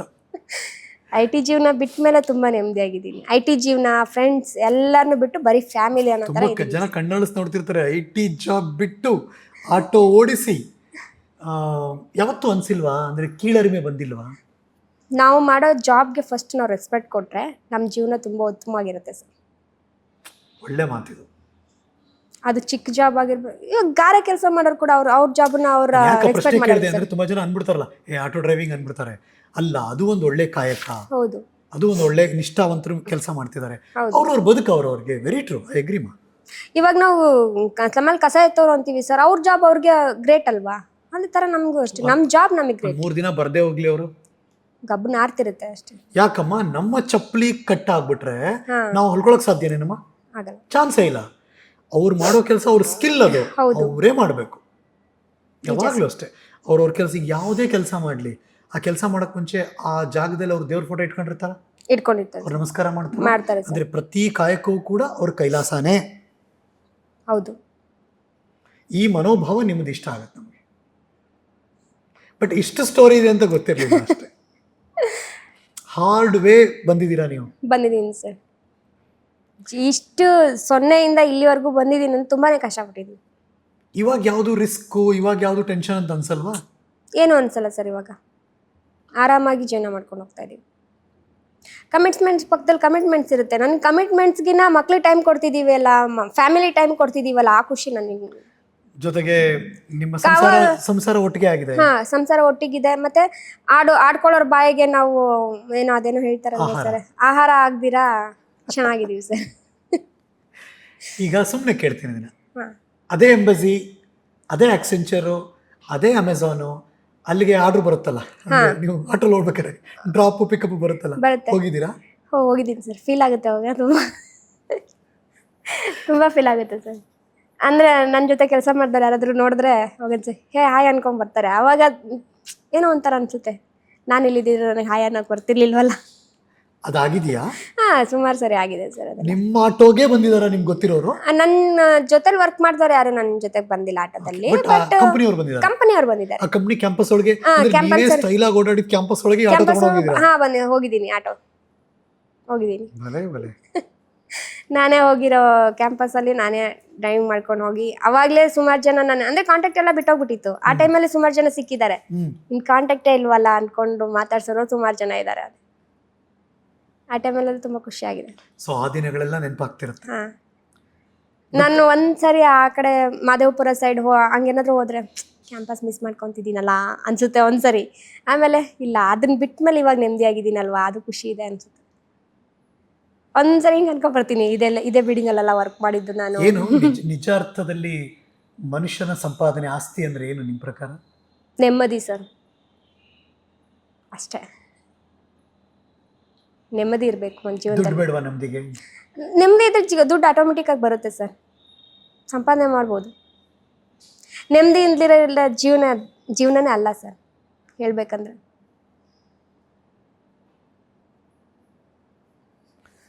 ತುಂಬಾ ಮೆಸೇಜ್ ಕೊಟ್ಟಿದ್ದೀರಾ ನೀವು ಇವತ್ತು. ನಮಗೆ ತುಂಬಾ ಯೋಚನೆ ಮಾಡೋ ಥರ ಮಾಡಿದ್ದೀರಾ. ಬಿಕಾಸ್ ನಾವೆಲ್ಲ ನಾಗಾಲೋಟದಲ್ಲಿ ಯಾವ್ದಾರೋ ಹಿಂದೆನೇ ಇದ್ದೀವಿ, ನೀವು ಒಂದು ಹೊಸ ಇಲ್ಲ ಸರ್, ಭಾಷೆ ಬರೀತಿದ್ದೀರಾ. ಇಲ್ಲ ಸರ್, ನೀವು ನಮ್ಗಿನ ತುಂಬಾ ತಿಳ್ಕೊಂಡಿದ್ದೀರಾ. ನಾವು ಅದರಲ್ಲಿ ಕಾಲು ಭಾಗ 7 ಲಕ್ಷ ತಿಳ್ಕೊಂಡಿದೀವಿ ಅಷ್ಟೇ. ಇಲ್ಲ ಇಲ್ಲ, ಬಟ್ ಆದ್ರೆ ಆ ಮೆಚುರಿಟಿ ಇದೆಯಲ್ಲ, ಅರ್ಥೈಸುವಿಕೆ ಇದೆಯಲ್ಲ, ಬದುಕನ್ನು ನೋಡೋದಿದೆಯಲ್ಲ, ಅದಕ್ಕೆ ನಾನು ಸ್ಟಾರ್ಟಿಂಗ್ ಅಲ್ಲಿ ಹೇಳಿದ್ದು, ಬದುಕಿನಲ್ಲಿ ಅದನ್ನ ನೀವು ಮಾಡ್ತಿದ್ದೀರಾ. ಹೌದು. ಹಾಗಾಗಿ ಇಲ್ಲ, ನಾನು ನಿಮ್ಮನ್ನ ಹೆಂಗೆ ಇಂಟ್ರೂ ಕರಿತೀನಿ ಹೇಳಿ, ಇದ್ಯಾರೋ ಹೆಣ್ಮಗಳು ಲೈಫನ್ನು ಈ ಥರ ನೋಡಿದಾರಲ್ಲ, ಇನ್ನು ಯಾರಿಗೋ ನಿಮ್ಮ ಥರ ಇರೋ ಸಿಚುವೇಶನ್ ಇದ್ದರೆ ಹೀಗೂ ನೋಡ್ಬೋದು. ಇವತ್ತು ಈ ಲೈವ್ ನೋಡಿದ್ರೆ ನಮ್ಮ ಅಪ್ಪ ಅಮ್ಮ ತುಂಬ ಖುಷಿ ಪಡ್ತಾರೆ ಅನ್ಸುತ್ತೆ ನನಗೆ. ಫ್ಯಾಮಿಲಿ ಎಲ್ಲ ಶಿವಮೊಗ್ಗದಲ್ಲಿ ಸರ್. ನಂದು ನೇಟಿವ್ ಎಲ್ಲ ಸಾಗರ. ನೀವು ಮಲ್ನಾಡು ಹುಡುಗಿನ? ಹೌದು, ಸಾಗರ. ಸಾಗರದವ್ರು, ಅಪ್ಪಟ ಮಲ್ನಾಡಿದು. ಹೌದು, ಸಾಗರದಿಂದ ಒಂದು 20 ಕಿಲೋಮೀಟರ್ಸ್ ಆಗುತ್ತೆ ನಮ್ಮ ಕೊರ್ಲಿಕೊಪ್ಪ ಅಂತ. ಕೊರ್ಲಿಕೊಪ್ಪ, ಅಲ್ಲಿದ್ದಾರೆ ಅಪ್ಪ ಅಮ್ಮ? ಅಪ್ಪ ಅಮ್ಮ ಅಲ್ಲಿದ್ದಾರೆ. ಅಪ್ಪ ಅಮ್ಮ ಅಣ್ಣ ಅತ್ತಿಗೆ ಬಟ್ ಈ ಸ್ಟ್ರಗಲ್ ಗೊತ್ತಿಲ್ವಾ ಅವ್ರಿಗೆ? ಸ್ಟ್ರಗಲ್ ಗೊತ್ತಿತ್ತು, ಬಟ್ ನಾನು ಹೋಗ್ತಿರ್ಲಿಲ್ವಲ್ಲ. ಅಣ್ಣ ನಾನು ಲವ್ ಮ್ಯಾರೇಜ್ ಮಾಡ್ಕೊಂಡೆ ಅಂತ ಮಾತಾಡ್ಸೋದೇ ಬಿಟ್ಬಿಟ್ಟಿದ್ದ. ಇವಾಗ ರೀಸೆಂಟ್ ಒಂದು 1 ಮಂತ್ ಇಲ್ಲ 15 ಡೇಸ್ ಬ್ಯಾಕ್ ಊರಿಗೆ ಹೋಗಿದ್ದೆ ನಾನು. ಆಫ್ಟರ್ 12 ಇಯರ್ಸ್ ಆದಮೇಲೆ ಊರಿಗೆ ಹೋಗಿದ್ದೆ. ಅವಾಗ ಅಣ್ಣ ಮಾತಾಡ್ಸಿದ್ರು ನಾನು. ಅಲ್ಲಿವರೆಗೂ ಅಣ್ಣ ಮಾತಾಡಿರಲಿಲ್ಲ. ಏನಂದ್ರು ಅಣ್ಣ? ಕ್ಯಾಶುವಲ್ ಆಗಿ ಅಷ್ಟೇ, ಚೆನ್ನಾಗಿದೆಯಾ, ಚೆನ್ನಾಗಿದ್ದೀನಿ. ಸೊ ಊರಿಗೆ ಹೋಗಕ್ಕೆ ಸಾಧ್ಯ ಆಗಿದ್ದು IT ಕೆಲಸ ಬಿಟ್ಟು ಅವರು ಆಟೋ ಡ್ರೈವರ್ ಆಗಿದ್ದಕ್ಕೆ. ನಿಜ ಇದ್ದೆ, 1 ವೀಕ್ ಇದ್ದೆ ಸರ್ ಊರಲ್ಲಿ. ಸೊ ಕುಟುಂಬದವರು ಚೆನ್ನಾಗಿದ್ದಾರೆ? ಚೆನ್ನಾಗಿದ್ದೀವಿ ಸರ್. ನೀವು ಹ್ಯಾಪಿ ಆಗಿದ್ದೀರಿ? ಹ್ಯಾಪಿ ಆಗಿದ್ದೀವಿ. ಗಂಡ ಹೆಂಡತಿ ಚೆನ್ನಾಗಿದ್ದೀರಿ? ಎಲ್ಲರೂ ಚೆನ್ನಾಗಿದ್ದಾರೆ, ಆರಾಮಾಗಿದ್ದೀರಿ? ಇಡೀ ಫ್ಯಾಮಿಲಿ ಫುಲ್ ಖುಷಿಯಾಗಿದ್ದಾರೆ. ಅವ್ರ ಸ್ಕೂಲಲ್ಲೆಲ್ಲ ನಿಮ್ಮಮ್ಮ ಆಟೋ ಡ್ರೈವರ್ ಹೆಮ್ಮೆಯಿಂದ ಹೇಳ್ಕೊಂತಾರೆ, ಆಟೋ ಡ್ರೈವರ್ ನಮ್ಮಮ್ಮ ಅಂತ.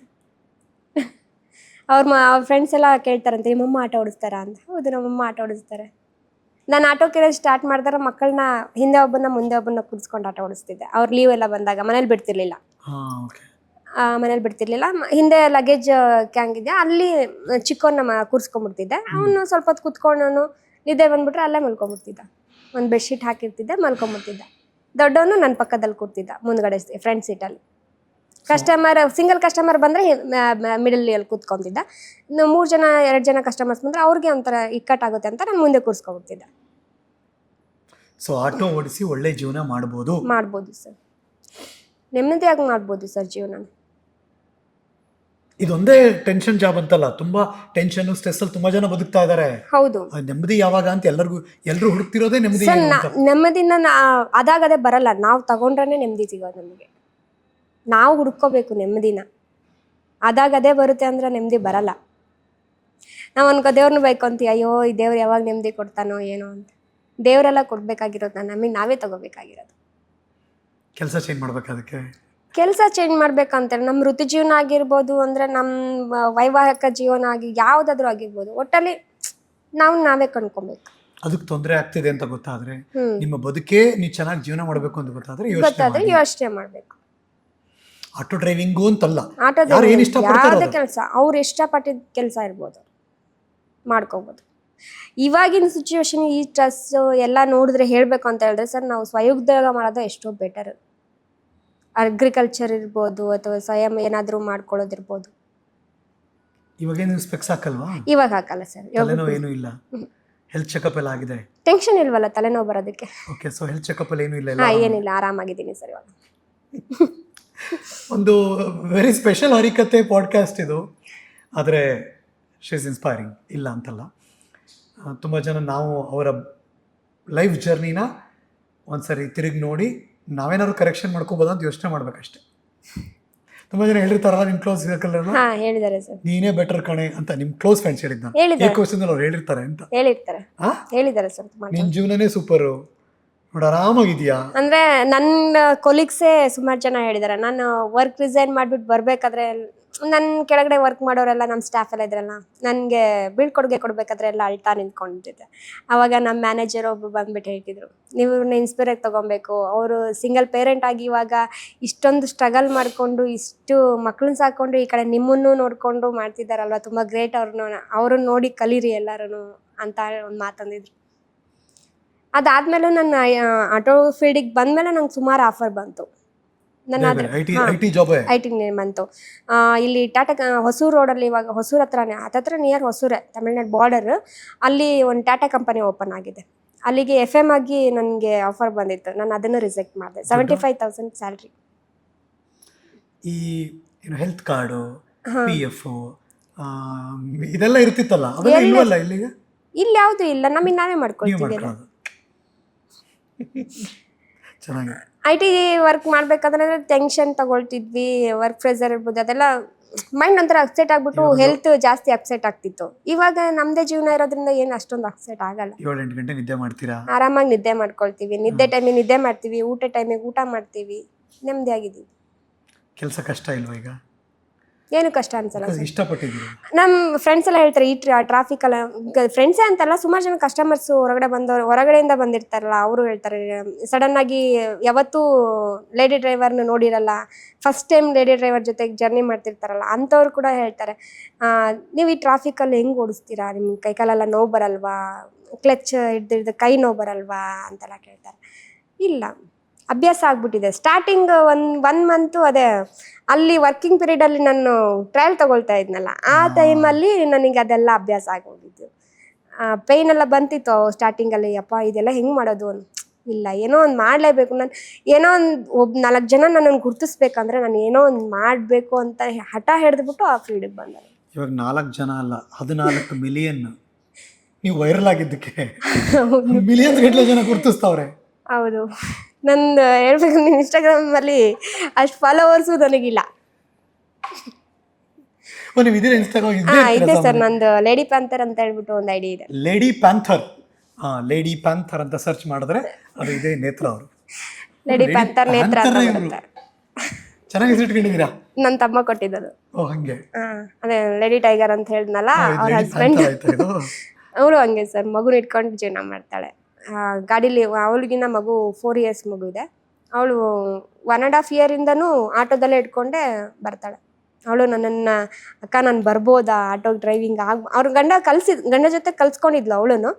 ಬಟ್ ಅಕ್ಕ ನಾನು ಬರ್ಬೋದಾ, ಓಡಿಸ್ಬೋದಾ ಅಂತ ಅವಳು ಇದು ಮಾಡ್ಕೊಂಡು, ನನ್ಗೆ ಭಯ ಆಗುತ್ತೆ ರೋಡಿಗೆ ಬರೋದಕ್ಕೆ, ಜನ ಏನು ಹೇಳ್ತಾರೋ ಏನೋ ಅಂತ.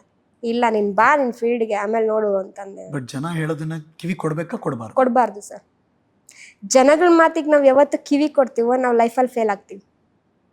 ಜನಗಳ ಮಾತನ್ನ ಯಾವತ್ತು ನಾವು ದೂರ ಇಡ್ತೀವೋ ಲೈಫಲ್ಲಿ ಸಕ್ಸಸ್ ಆಗ್ತೀವಿ. ಇದು ನಾನು ಕಂಡ್ಕೊಂಡಿರೋ ಅಂಥದ್ದು. 100 ಜನ ಇವಾಗ ರೋಡಲ್ಲಿ ಹೋಗ್ತಿರ್ತೀವಿ ಸರ್, ನಾಯಿಗಳು ಬೊಗಳ್ತಾ ಇರುತ್ತೆ, ಅದಕ್ಕೆಲ್ಲ ನಾವು ತಲೆ ಕೊಡ್ಕೊಂಡು ಹೋಗೋಕ್ಕಾಗುತ್ತಾ? ತಲೆ ಕೆಡ್ಸ್ಕೊಳಕ್ಕೆ ಹೋಗ್ಬಾರ್ದು. ಆಡ್ಕೊಳ್ಳೋರು ಆಡ್ಕೊಳ್ಳಿ, ಹೇಳ್ಕೊಳ್ಳೋರು 100 ಹೇಳ್ಕೊಳ್ಳಿ, ತಲೆ ಕೆಡ್ಸ್ಕೊಳ್ಳಲ್ಲ. ನಮ್ಮ ಕಷ್ಟಕ್ಕೆ ಯಾರು ಆಗಲ್ಲ ಸರ್. ನಾನು ಹೇಳ್ತಿದ್ದೀರಲ್ಲ, ನನ್ನ ಮನೆ ಕೊಟ್ಟಿದ್ದು ಓನರೇ ನನ್ನ ಬಗ್ಗೆ ಹೇಳಿದರು. ಮಕ್ಕಳನ್ನ ಮನೇಲಿ ಬಿಡ್ತಾಳೆ ನೈಟ್ ಅಂದರೆ. ನಾನು ಅವಾಗ ಏನು ಮಾಡ್ತಿದ್ದೆ, ಈ IT ಕ್ವಿಟ್ ಮಾಡಿದಾಗ ಸ್ವಲ್ಪ ದಿನ ಆವಾಗಿನ ನಮ್ಮ ಹಸ್ಬೆಂಡ್ ಬಂದಿರಲಿಲ್ಲ. ಆವಾಗ 1 ಇಯರ್ ನಾನು ಆಟೋ ಓಡಿಸ್ತಿದ್ದೆ. ಅವಾಗ ಏನು ಮಾಡ್ತಿದ್ದೆ, ಮಕ್ಳ ಜೊತೆಗೆ ಒಂದು ಸ್ವಲ್ಪ ಏನಾದರೂ ಎಲ್ಲಾದರೂ ಹೋಗಬೇಕು ಅಂದ್ಕೊಂಡಾಗ ಏನು ಮಾಡ್ತಿದ್ದೆ, ನೈಟಲ್ಲಿ ಏನು ಮಾಡ್ತಿದ್ದೆ, ಮಕ್ಕಳಿಗೆ ಮಲಗಿಸ್ಬಿಟ್ಟು ಬೀಗ ಹಾಕೊಂಡು ಹೊಟ್ಟೋಗ್ಬಿಡ್ತಿದ್ದೆ ಆಟೋಗೆ. ನೈಟಲ್ಲಿ ಡ್ಯೂಟಿ ಮಾಡ್ಕೊಬಂದು ಅವಾಗೆಲ್ಲ ಇವಳು ಆಟೋ ಫೀಲ್ಡಿಗೆ ಬಂದಮೇಲೆ ತುಂಬ ಕೆಟ್ಟೋಗ್ಬಿಟ್ಲು. ರಾತ್ರಿ ಮನೆಯಿಂದ ಹೊರಗೆ ಹೋಗ್ತಿರೋದಕ್ಕೆ ಲೇಟಾಗಿ ಬಂದ್ರು ನನಗೆ, ನಾವೇ 6 ಗಂಟೆಗೆಲ್ಲ ಮನೆಗೆ ಬರ್ತೀವಿ, ನೀನು 12 ಗಂಟೆ 1 ಗಂಟೆಗೆಲ್ಲ ಮನೆಗೆ ಬರ್ತೀಯಲ್ಲಮ್ಮ, ಮನೆ ಖಾಲಿ ಮಾಡ್ಬಿಡು. ನೀನು ಖಾಲಿ ಮಾಡಿಸ್ಬಿಟ್ರು ಮನೇನ. ಸಮಾಜ ಹಿಂಗೆ ನೋಡುತ್ತೆ, ಒಂದು ಹೆಣ್ಮಗಳು ರಾತ್ರಿ ಹೋದ್ರೆ. ಹೌದು, ಅಂದ್ರೆ ಕೆಟ್ಟದಾಗೆ ಯೋಚನೆ ಮಾಡ್ತಾರೆ. ಅವ್ರ ಮನೆಗೆ ಯಾರಾದ್ರೂ ಒಂಟಿ ಮಹಿಳೆ ಮನೇಲಿ ಇದ್ದಾಳೆ ಅಂತ ಅವ್ರ ಮನೆಗೆ ಯಾರಾದ್ರೂ ಗಂಡಸ ಹೋಗ್ಲಿ ಸರ್, ಅದನ್ನು ತಪ್ಪಾಗೆ ತಿಳ್ಕೊಳ್ತಾರೆ. ಅಲ್ಲಿ ಅವ್ರ ತಮ್ಮ ಬಂದಿದಾರ, ಅಣ್ಣ ಬಂದಿದಾರ, ಅದನ್ನೆಲ್ಲ ಯಾರು ನೋಡಲ್ಲ. ಓ ಇಲ್ಲೇನೋ ನಡೀತಿದೆ ಅಷ್ಟೇ ಅವರು ಥಿಂಕ್ ಮಾಡೋದು. ಅದ್ರ ಬಗ್ಗೆ ಎಲ್ಲ ನಾವು ತಲೆ ಕೆಡ್ಸ್ಕೊಳ್ಳೇಬಾರ್ದು. ತಲೆ ಕೆಡ್ಸ್ಕೊಂಡ್ರೆ ಜೀವನ ಮಾಡೋದು ತುಂಬ ಕಷ್ಟ ಇದೆ. ಕೊನೆಯದಾಗಿ ಎಷ್ಟು ಸ್ಟ್ರಾಂಗ್ ಆಗಿರಬೇಕು ಮೆಂಟಲಿ ಒಬ್ಬಳು ಹೆಣ್ಮಗಳು ನಿಮ್ಮ ಪ್ರಕಾರ? ತುಂಬಾ ಸ್ಟ್ರಾಂಗ್ ಆಗಿರಬೇಕು ಸರ್. ತುಂಬಾ 99-100% ಸ್ಟ್ರಾಂಗ್ ಆಗಿರಬೇಕು. ನಾವು ಯೋಚನೆ ಮಾಡೋದ್ರಲ್ಲಿ ಸ್ವಲ್ಪ ನಾವು ನೆಗೆಟಿವ್ ಯೋಚನೆ ಮಾಡಿದ್ರೂ ನಮ್ಮ ಜೀವನ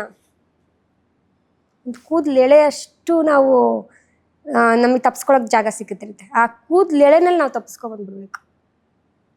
ಎಷ್ಟೇ ಕಷ್ಟ ಬಂದರೂ ಅಷ್ಟಿದ್ರೆ ತಪ್ಪಿಸ್ಕೊಂಡ್ಬಂದ್ಬಿಡ್ಬೇಕು. ಇಲ್ಲ ಅಂದರೆ ಜೀವನ ನರಕನೇ. ಕಳ್ಕೊಂಡ್ಬಿಡ್ತೀವಿ ಎಲ್ಲದನ್ನು. ಕಳ್ಕೊಂಡಿದ್ದನ್ನ ಮತ್ತೆ ಪಡ್ಕೊಂಡಿದ್ದೀರಾ.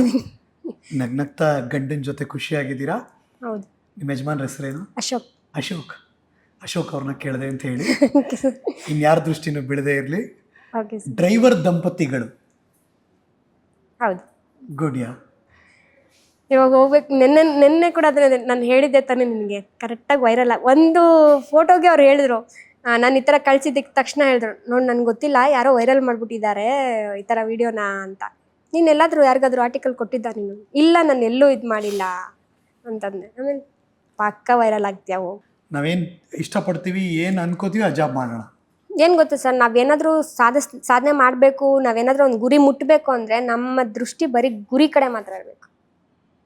ಗುರಿ ಕಡೆ ಬಿಟ್ಟು ಬೇರೆ ಕಡೆ ಆಡ್ಕೊಳ್ಳೋರ ಬಗ್ಗೆ ಮತ್ತು ಹೇಳ್ಕೊಳ್ಳೋರ ಬಗ್ಗೆ ಅಲ್ಲಿ ಇಲ್ಲಿ ಮಾತಾಡ್ತಾರಲ್ಲ, ನೆಗೆಟಿವ್ಗಳ ಬಗ್ಗೆ ಗಮನ ಕೊಟ್ಟರೆ ನಾವು ಗುರಿ ಸಾಧಿಸೋದು ತುಂಬ ಕಷ್ಟ.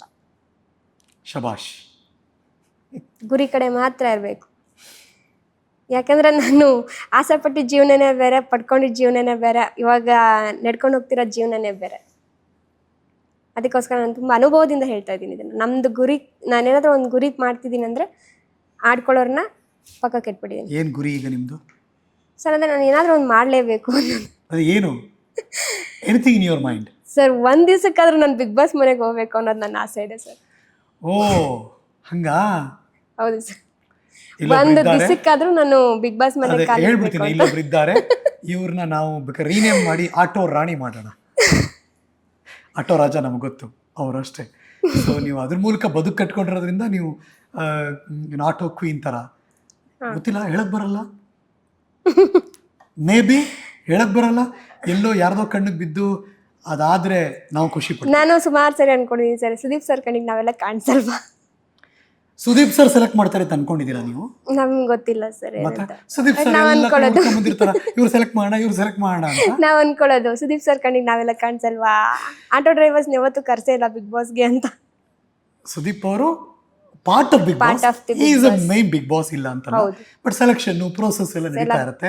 ಗೊತ್ತಿಲ್ಲ, ಇಂಟರ್ವ್ಯೂ ಬಂದ್ಮೇಲೆ ನೋಡಿದ್ಮೇಲೆ ಓ ಇದ್ಯಾರೋ ಇದಾರೆ ಸ್ಪೆಷಲ್ ವ್ಯಕ್ತಿ ಅಂತ ಅನ್ಸಿದ್ರೆ ಡೋಂಟ್ ನೋ, ನೆಕ್ಸ್ಟ್ ಇದ್ದೇ ಇದೆ, ಆ ಪ್ಲಾಟ್ಫಾರ್ಮ್ ರೆಡಿ ಆಗಲಿ, ನಿಮ್ಮ ಆಸೆನೂ ಈಡೇರಲಿ.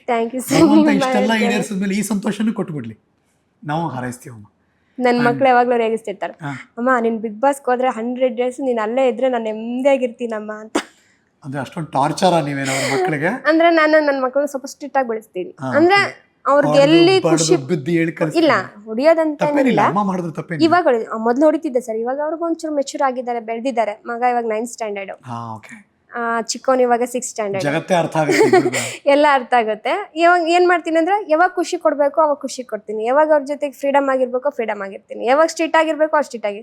ನಾನ್ ಸ್ವಲ್ಪ ಸ್ಟ್ರಿಕ್ಟ್, ಅವ್ರ ಪಪ್ಪ ಸ್ವಲ್ಪ ಫ್ರೆಂಡ್ಲಿ. ಸೊ ನನ್ನ ಪ್ರಕಾರ ಮನೇಲಿ ಅಮ್ಮ ಇಲ್ಲ ಅಂದ್ರೆ ಖುಷಿ ಮಕ್ಕಳಿಗೆ. ಅಂದ್ರೆ ಅದೇ ಪಪ್ಪ ಜೊತೆಗೆ ಹೇಗ್ ಬೇಕಾದ್ರೂ ಇರ್ಬೋದಲ್ಲ, ಅಮ್ಮ ಇದ್ರೆ ಬೈತಾರೆ, ಎಲ್ಲದಕ್ಕೂ ಬೈತಾ ಇರ್ತಾರೆ, ಫ್ರೀಡಮ್ ಆಗಿರಕ್ಕಾಗಲ್ಲ.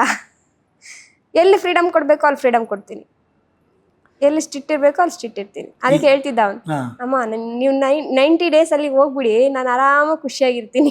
ಈಗ ತುಂಬಾ ಜನ ಬಿಗ್ ಬಾಸ್ಗೆ ಕಾಮನ್ ಮ್ಯಾನ್ ಹೋಗ್ತಿದ್ದಾರೆ, ಸೊ ಹಾಗಾಗಿ ಅವಕಾಶ ಇದ್ದೇ ಇರುತ್ತೆ ಯಾವಾಗಲೂ. ಅದಾಗ್ಲಿ, ನಾವು ಕೂಡ ವಿಶ್ ಮಾಡ್ತೀವಿ. ಅಂಡ್ ನಿಮ್ಮ ಬದುಕಲ್ಲಿ ಖುಷಿ, ಸಂತೋಷ, ನೆಮ್ಮದಿ ಸದಾ ಹೀಗೆ. Thank you sir. God bless you. Thank you. ಒಳ್ಳೇದಾಗ್ಲಿ. ಅಂಡ್ ಥ್ಯಾಂಕ್ ಯು, ನಿಮ್ಮ ಜರ್ನಿನ ನಮಗೆ ಹೇಳಿದ್ದಕ್ಕೆ ತುಂಬಾ ಜನಕ್ಕೆ ಅದು ಗೊತ್ತಾಯ್ತು. ರಿಯಲಿಸ್ಟಿಕ್ ಆಗಿ ಇಲ್ಲಿದೆಯಲ್ಲ, ಇದ್ದುದಿದ್ದಂಗೆ ಹೇಳಿದೀರಾ. ಹೌದು ಸರ್. ಜನಕ್ಕೂ ಅರ್ಥ ಆಗ್ಲಿ, ಕ್ಲಾರಿಫಿಕೇಶನ್ ಕೊಟ್ಟಿದ್ದೀರಾ. ಎಲ್ಲೂ ಮುಚ್ಚುಮರೆ ಮಾಡಿಲ್ಲ, ಯಾವ್ದನ್ನ ಹೇಳ್ಬೇಕೋ ಬೇಡ ಅಂತ ಅನುಮಾನ ಪಟ್ಟಿಲ್ಲ. ನಾನು ಇಲ್ಲೊಂದು ವಿಷಯ ಹೇಳ್ಕೋಬೇಕು ನನ್ನ ಫ್ಯಾಮಿಲಿಗೆ. ನನ್ನಿಂದ ಏನಾದರೂ ತಪ್ಪಾಗಿ ಯಾವತ್ತಾದ್ರೂ ನಾನು ತಪ್ಪು ಮಾತಾಡಿದ್ರೆ ಅಥವಾ ನನ್ನಿಂದ ಏನಾದರೂ ನಿಮಗೆ ಫೀಲ್ ಆಗಿದ್ರೆ ದಯವಿಟ್ಟು ಕ್ಷಮಿಸಿ. ಅಪ್ಪ ಅಮ್ಮ ನೀವು ಕ್ಷಮಿಸಿ.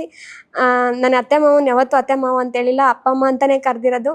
ನೀವು ಕೂಡ ನನ್ನನ್ನು ಏನಾದರೂ ನಾನು ತಪ್ಪು ಮಾಡಿದ್ರೆ ಹೊಟ್ಟೆಗೆ ಹಾಕೊಳ್ಳಿ. ನನ್ನ ಹಸ್ಬೆಂಡ್ಗೆ ನನ್ನ ಪಪ್ಪ ಅಂತ ಕರೆಯೋದು. ಪಪ್ಪ ನಾನೇನಾದ್ರು ತಪ್ಪು ಮಾಡಿದ್ರೆ ನನ್ನನ್ನು ಹೊಟ್ಟೆಗೆ ಹಾಕೊಂಡು ಇನ್ನಷ್ಟು ಪ್ರೀತಿ ಕೊಡಿ. ತುಂಬ ಕ್ಯೂಟ್ ಅನ್ಸುತ್ತೆ ಇದು. ಒಳ್ಳೇದಾಗಲಿ, ನಾವು ಹಾರೈಸ್ಬಿಡ್ತೀವಿ. Thank you sir. Thank you ಮಾ. Thank you sir. Thank you. And ಅವ್ರ ಮನೇಲಿ ನಮ್ಮನ್ನು ಗುರುತಿಸಿ ಇಲ್ಲೊಂದು ಕರೆದು ಇಂಟರ್ವ್ಯೂ ಕೊಟ್ಟಿದ್ದಕ್ಕೆ ನಿಮಗೆ ತುಂಬ ಋಣಿಯಾಗಿರ್ತೀನಿ ಸರ್. ಇವತ್ತಿನ ಹರಿಕತೆಯ ಈ ಪಾಡ್ಕಾಸ್ಟ್ ಶೋನ ಸ್ಪೆಷಲ್ ಅತಿಥಿ ಆಟೋ ಡ್ರೈವರ್ ಅಂತ ಹೆಮ್ಮೆಯಿಂದ ಹೇಳಿಕೊಳ್ಳುವಂಥ ನೇತ್ರ ಅವರು. IT ಕಂಪನಿ ಉದ್ಯೋಗ ಬಿಟ್ಟರು, ಟೆನ್ಷನ್ ಬೇಡ ಸರ್, ನೆಮ್ಮದಿಯಾಗಿದ್ದೀನಿ ಆಟೋ ಡ್ರೈವಿಂಗಲ್ಲಿ ನಾನು ಅಂತ. ಆ ಫ್ಯಾಮಿಲಿಗೆ ಒಳ್ಳೇದಾಗಲಿ. ಅವ್ರ ಮನೇಲಿ ಮಕ್ಕಳಿದ್ದಾರೆ. ಒಂದು ಆರೋಗ್ಯಕರವಾದಂಥ ತಿನಿಸು ಕೇಕ್ವಾಲಾ ತಾಜಾ ಮಿಠಾಯಿ ತಾಜಾ ತಿಂಡಿ ಕಡೆಯಿಂದ ಇದನ್ನು ಅವ್ರಿಗೆ ಕೊಟ್ಟು ಒಂದು ನಮ್ಮ ಮಗ್ಗನ್ನು ಕೂಡ ಅವ್ರಿಗೆ ಕೊಡ್ತಾ ಇದ್ದೀನಿ. ಗಾಡ್ ಬ್ಲೆಸ್ ಯು ನೇತ್ರ ಅವರೇ, ಒಳ್ಳೇದಾಗಲಿ. ಮುಂದಿನ ಎಪಿಸೋಡ್ ನಿಮ್ಮನ್ನು ಭೇಟಿ ಮಾಡ್ತೀನಿ. ನಾನು ಹರೀಶ್ ನಾಗರಾಜು. ಇದು ನ್ಯೂಸು. ನಮಸ್ಕಾರ.